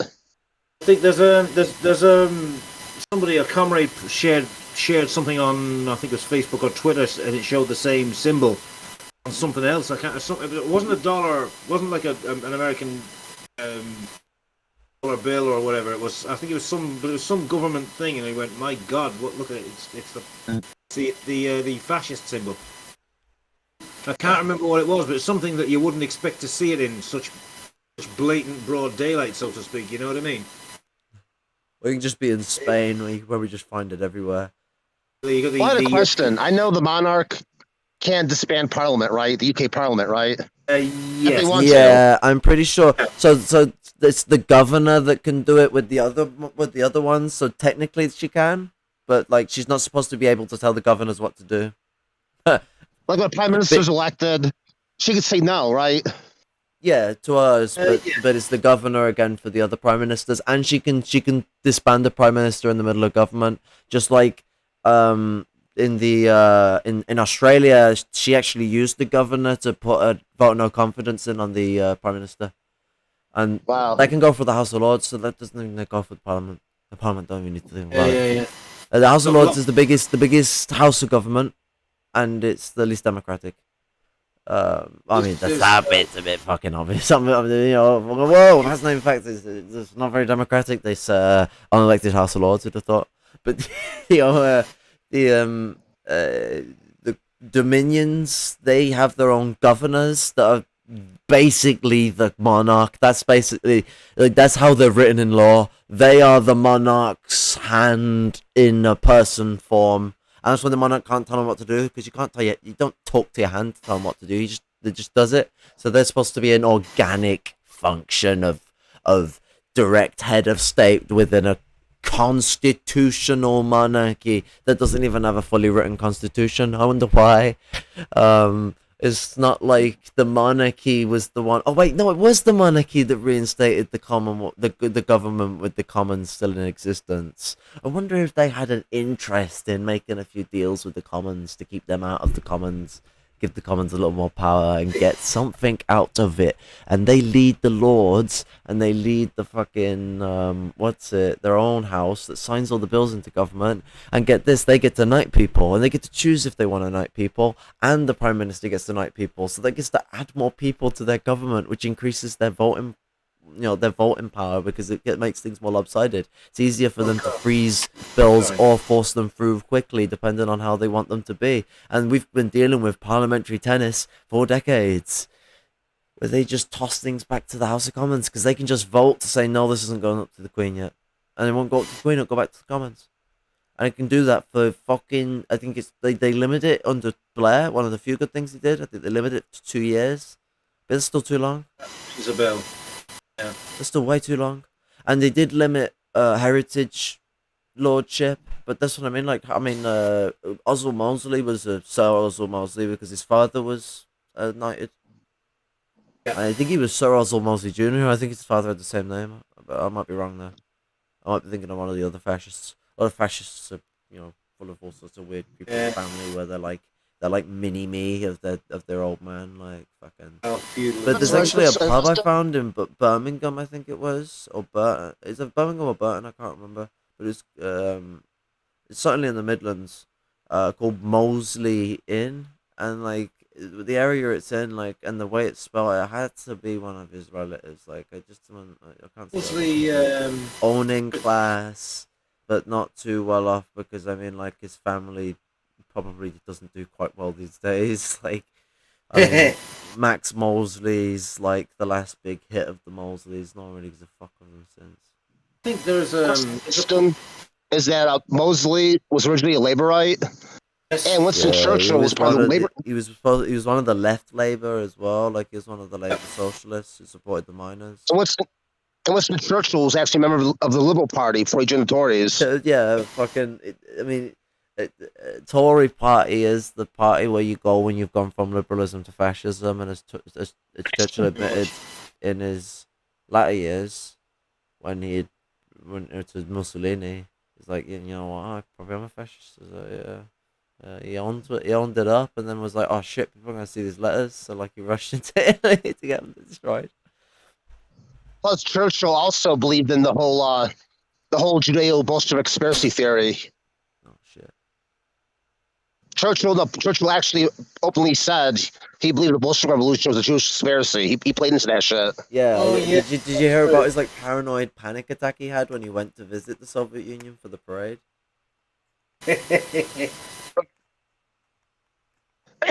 Was it the Soviet Union? I can't remember if it was in the Soviet Union where that parade happened, but like either way, like he like shot himself that like the Soviets had bugged the apartment he was staying at, and then he also thought that the Soviet soldiers were gonna turn and fire on him after they were marching past, and That's what he sort of would have Stalin done. was just setting up a militia firing squad, even though like Stalin was like not Listen, far. if you Stalin was not even far away from him. Why would Stalin be setting up a mass firing squad? It's like, well, what? So he gets killed too, you fucking moron! Like, chill this Churchill shit out. was a monstrous sociopath that did stuff like that, and that's why he assumed it about other people. That's always the way. That's what I would do. That's you know what I mean. It's always. I mean, they to be always honest, assume I would have had the fucker killed. He's like, he deserves to be killed. Stalin, you know, as much as Stalin, there's nothing wrong with taking the aid, and that wasn't the problem, and that happened before Stalin fucked up. But Stalin should have never have done the Potsdam and the other deals. None of these treaties. He should have took the Agreement. fucking. He should have took the aid during the war, and then when they wanted to meet to sign treaties, they should have just blanked them. Like they blanked him when he was asking them to do a joint operation to deal with the Nazis. Like they should have just blanked them. I mean, it kept the Proletarian International going. Like it's kind of interesting that in 1943 they did meetings and signed treaties, and it was in 1943 that the Soviet Union decided to end the Proletarian International, the Third International. a shame. I mean, Yeah. if Gramsci lived as long as to live until 1943, he probably would have hung himself when the International failed. Like, he saw that as the only shining hope for the socialist movement is that the International stays together and that the Soviet Union does not scurry the interests of the Proletarian International and get too inward focused and not fix its policy up. And, you know, it went the opposite way. I don't think he'd be able to bear it after all the work he had put into and all the backstabbing that had happened to him. Like Gramsci, fucking, you know, the way he died. Apparently, the revisionist members of the CP-I, not to get confused with the CPI USA, the CP India, CP Italy. They first part of Italy's revisionists may have actually had a hand in slowing down his transfer out of prison when he fell ridiculously ill and wanted to go home and die in Sardinia.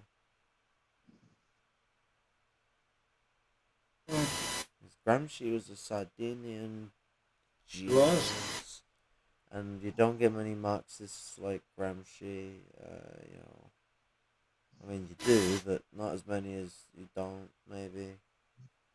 Not Yeah, they don't get a chance to come out of the to blossom in that way, I suppose, because it's very much beaten out of people. Or I mean, like it's like even like him and Connolly are amazing because like Connolly is like pre-Bolshevism's like big takeoff. Like I mean, like he was like the leader of the first Bolshevik like movement proper, like Red Army, revolutionary vanguard directed by the people, and even like the point of Mao's struggle with the United Front, and did a lot of things like that, and set up the first socialist republic, which Lenin based his revolutionary struggle off.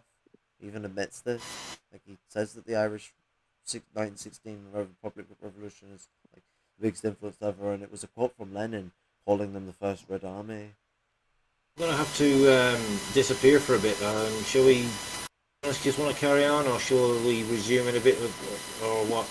Just want to do. Let's up to Lumpen-Maoist. He's got the power in this situation. Yeah, no matter to me either way. I wonder, should we start again in a bit, like, because I've got a few things I need to do here and stuff. But Yeah, I mean we can, and then we can do the fucking two Fenians and the Angloid. Okay, sounds like fun. We'll Yeah. be back after the break. We'll be back for part 2. Fuck the monarchy, fuck the republic, and Chucky our law. Yeah, absolutely. Fuck the monarchy, and And folks out there saying, oh, Tiok Beda Al Allah. Our time will come. Chucky our law. Our law, Lingalua, Saoirse Gajo, and all that. That's the one. She's in a bit. Red salute, comrades, brothers and sisters. Republican socialism now for all of the regions under the Union that calls itself Britain, including England. We gotta stand together in that plight and that struggle in this regard. It's one of the easiest ways to deal with the contradictions of trying to construct socialism within these regions, is going through that process. But we're not gonna get there if we can't first find a process of how we construct a combined movement that employs as well the anti-imperialist movement against the actions abroad, not just of Britain but of the Anglosphere, where the English is quite responsible of the leadership of, along with the Southern Scottish. And there's a key pointation to remember: if Scotland leaves, it itself will command a portion of empire, and that's what scares them about Scottish independence. Scotland will want the British Commonwealth to have a very high seat at the table, because they can't dividend it up. There's no old colonies in that sort of way, other than the 16 dominions and a few other nations that are a little less introspected in regards to the British Empire. Most places are now their own independent country. It's complicated. Independence is a hard word to use. Neo-colonized. Nominally independent. Yeah. Nominally independent. Semi-colonism is yeah. As Connolly and Lenin used the term semi-colonism, but Connolly actually came up with the definition that is more akin to neo-colonialism, where he talks about the nominalization of colonialism, because he talks about the farce between both sides if it was to split Ireland, and how both would be colonies in the outcome, because of how the new idea of colonialism runs from actually something that is not too new in general, because Marxist Poll's video on colonism, there's a plug. Marxist Poll's video on colonism, motherfucking watch it. There you go, there's a plug. What's it? It'd be cool if we could get him involved in the second one. Like, what's it? Anyone got Paul with him to fucking get him over? Lumpen-Celt, try and fucking nag him. You too, Neil. You talked to him, right? I know him and talk to him as well, and he'd probably tell me that I'm being a prune for not fucking also nagging, but like I feel really awkward like when I don't speak to people on the regular and I try and ask them to get involved. And also, like, I feel like I've stood him up for ages when I'm like, I want to get something done between each other when I get back from dealing with the hospital. I keep pushing the hospital off, so like it never happens. It's the same with Black Internationalists. I want to get in contact with them, but I don't keep getting the thing done. I don't want to get done before I get in contact with them, so it never happens. It's like, yeah, I'm really good at keeping my track thing going. I mean, like, I eventually want to try and reach out with Black Red Guard, but there's a lot of things I got to do and sort out before I can go down that process. Like, it's a nasty bit of business. Messaging, and the monarchy, and the active union, and the Commonwealth, and the EU. Absolutely.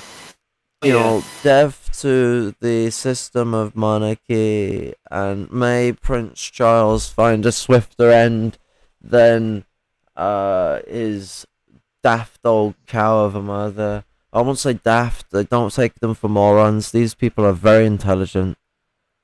They're evil. And call me a moronic communist for using terms like evil and all that, but I'm not even using it in like the spiritualist sense. Like, just by like a materialist analysis, there's no other conclusion than that these people are fucked. Like, they are monsters. They neo-feudals who still have power because of a donative system that they conglomerate within the system. And something I should bring up in the next segment when we do it is how the Chinese Communist Party has adopted the similar model to the estate tax and how it works. That's an interesting That leaves a cliffhanger for you. You know, like you think I don't spice things up. There you go. I've spiced it up. There's something to think about. Now you're gonna be like, oh no, what fucking stupid shit's he gonna say now? Don't worry, it'll be smart. But the I'm just messaging a certain... there's a reason why right below me here. I think that works. That's how it looks like on my screen. Right below me here, there's the Queen doing a saluti. No, that not only do I actually also have a picture somewhere that it's on my phone, so I can't be asked to get it, but of the Queen as a Ute going saluti. You know, it gets addressed. She has the same birthday as Hitler, and she's dressed in the the trench coat Hitler always wears. I mean, I can show you a little more. Hang on, she got the trench coat Hitler always wears, and she got swastika on. She's in salute, and it's like, I'm celebrating her how she'd like to be remembered. So or at least how Philip would like her to be remembered. It's an own. But I mean, like, her uncle was a big supporter of the Nazis and was living over in Paris, because he was like exiled for being a wimp from being on the throne, so they kicked him out. Yeah. And then he was like, "Whoa, the Nazis, they're pretty hip," and you see where that's gonna go.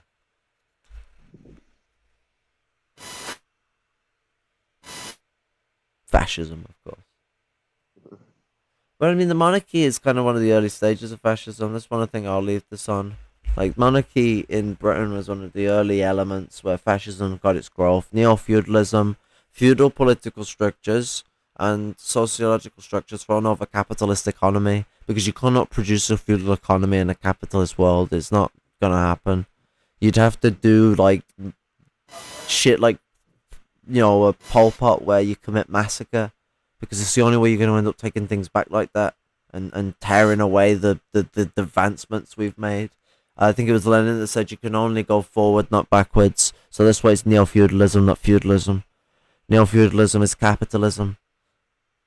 And a lot of things have been neo-feudal, including the Soviet Union, and we know to look at like what happens when these sort of processes, and we have more to discuss on this in a bit.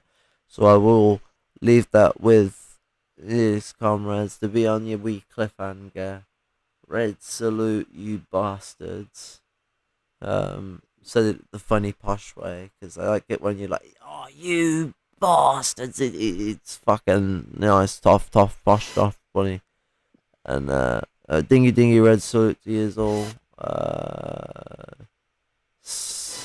You better all be back as well, otherwise I will find you. I think